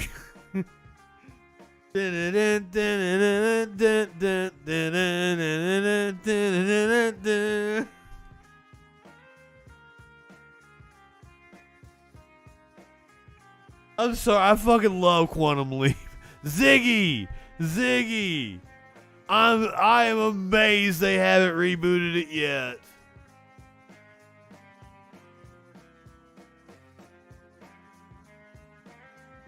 My cat's outside. Got Bacula. Seriously, I love that fucking show. I'm amazed they haven't rebooted it. I'm amazed they have not rebooted it yet. Wouldn't surprise me if they have.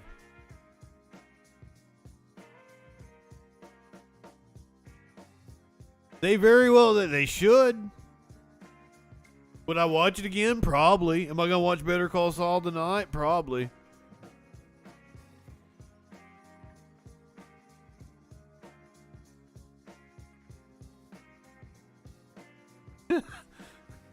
She's giving the side eye to Smokey.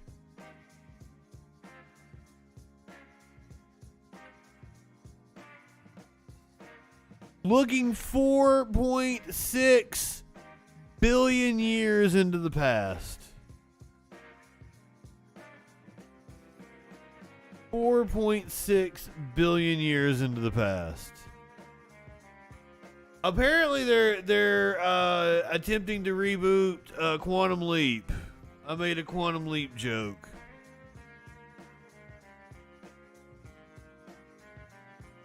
I always enjoy that. That's one of those things that I don't think you should tamper with the original. It's probably not going to be as good as the original.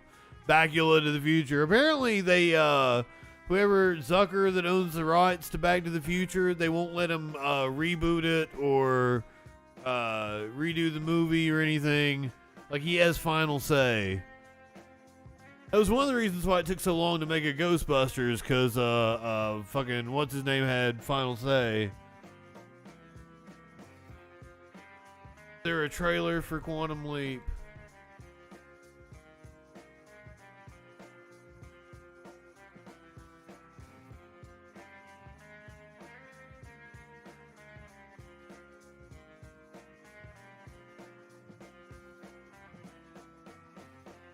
Joins Quantum Leap reboot. This was published just today. Andretti Mukherjee signs overall deal with Universal Television, joins Quantum Leap reboot as co-executive producer.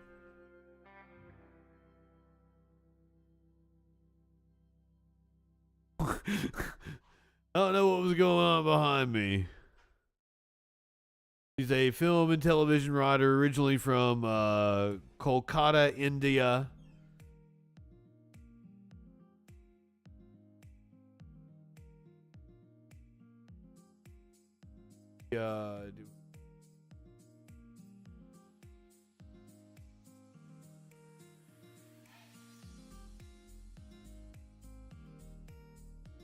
There's a Maynard.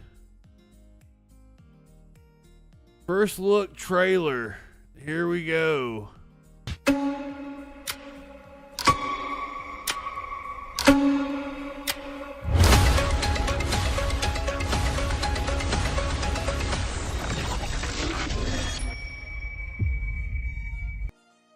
I like that dude. I like that actor. What's his name? I forget his name. Ah, fucking shit.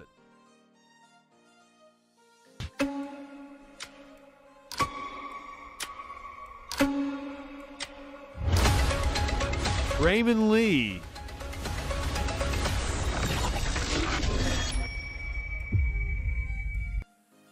Okay, I mean, hey. That just dropped a couple of days ago. Yeah, the white Bronco was down there, the O.J. Simpson.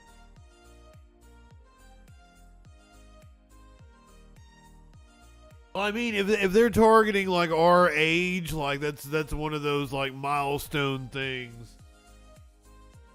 It's one of those everybody remembers where they were, like 9/11, the Bronco. He's been in a lot of shit I really liked, I think. Oh, I was a kid when the Bronco happened, but I was old enough to remember it. I was in like 4th grade, 5th grade, something like that. Somewhere along those lines. I was in 6th grade when the verdict was read. I remember that. Judge Ito. I loved American Crime Story. That was fantastic. All right. Here is your animal video for the evening. It is a seal jiggling. Get the dancing.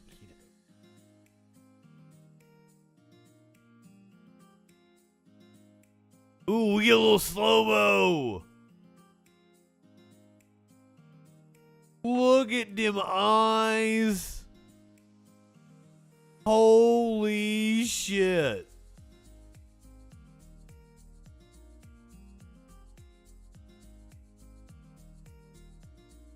Can you cuddle a seal? Are they cuddleable? Water cat. Yes, water cat.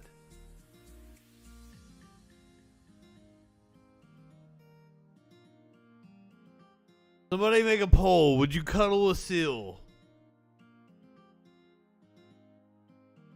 Them eyes say, I want to come over here and cuddle your face off. No, you would not cuddle a seal. Curious. You wouldn't have a seal in the house and make too big of a mess, would you? You're telling me if that thing came and like hopped on your bed like that, you wouldn't cuddle up with that seal? Do seals bite? Is that a thing? Are they gonna bite a human?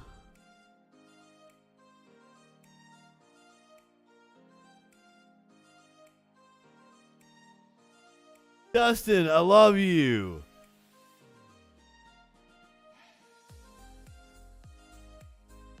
So we've still got news to catch up on, but like,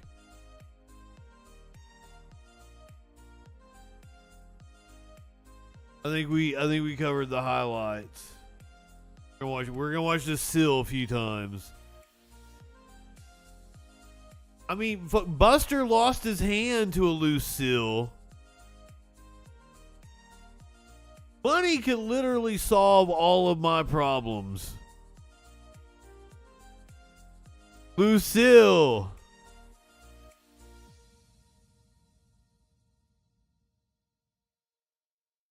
Can't buy happiness. Buster lost his hand to a loose seal.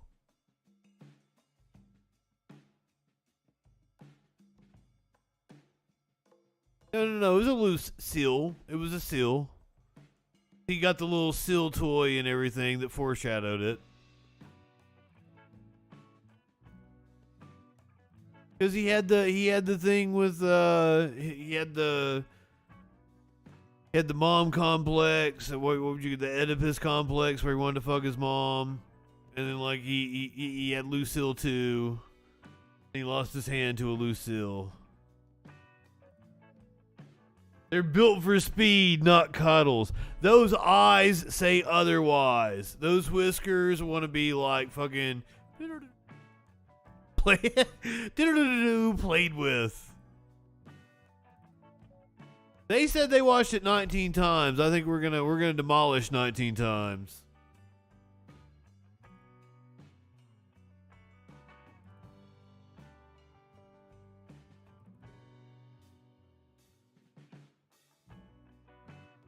Like fucking the amount of money that like takes care of your basic needs. It's like a Maslow's threshold thing, right? You get your like basic security to like I got food and shelter and everything taken care of, but like I don't have like the next fucking thing in needs. Facial reconstruction from a SEAL attack. Hey, if I die like that, that's okay. If I die petting a big cat, that's okay. If I die having a SEAL bite my face off, it's okay. Let the animal do what the animal wants to do. Who am I to not let the animal have its feast? Come on, man. You have the money, they can rebuild you. That's exactly right. We watched the video of the dude that had the flesh-eating bacteria. They rebuilt him. Hit all the SEALs and rebuild. I haven't seen anybody who's oh, Sassy. Thank you for cheering. I did not see that earlier. Okay, so here's the thing: is I can't show that through Stream Elements for some reason. Stream Elements is being a bitch. I'm gonna try to use it on like a Google browser or something, maybe. See if that fixes my issue. Let's go over and say hey to Squid. If you're watching on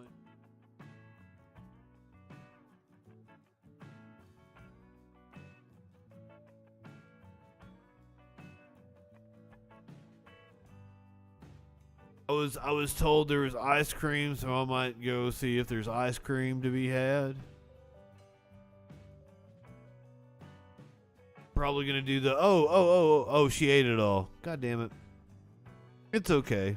It was her ice cream. What am I doing? What am I doing? So hold on. Let me find out when the January 6th hearing is tomorrow. We go look at C-SPAN schedule and we find out what's going on. But then again, C-SPAN lied to me the other day. 7-11 is today, so we need to go a little bit further. On Tuesday, July 12th, you guys see this? You see this. Tuesday, July 12th. 12:50 p.m.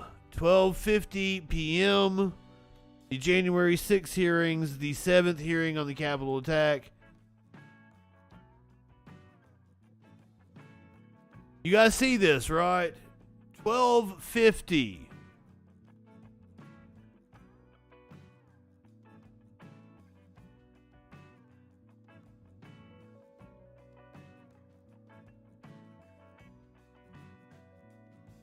I'm smoking. I don't know about drinking. I'm not a big drinker. I drank a milkshake earlier. I drank a Dr. Enough earlier. Drank some tea.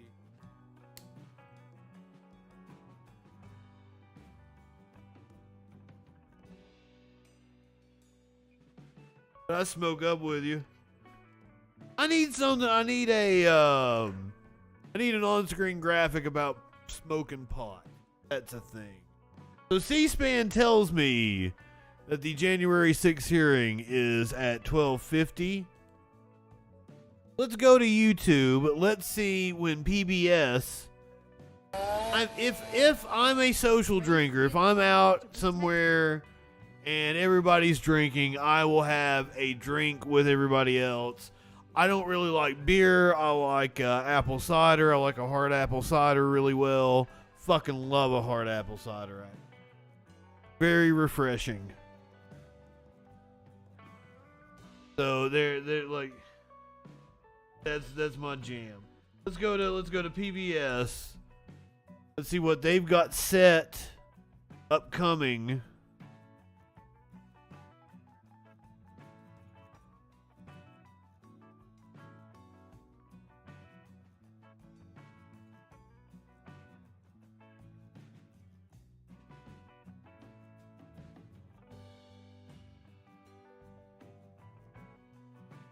See anything upcoming.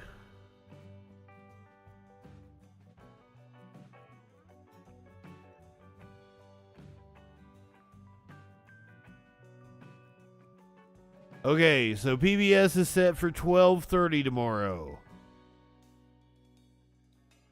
Wall Street Journal set for 1 p.m. tomorrow. So we will meet back here 1 p.m. tomorrow. We're going to do the January 6th hearings live stream 1 p.m. Eastern tomorrow. We'll come on 15, 20 minutes early.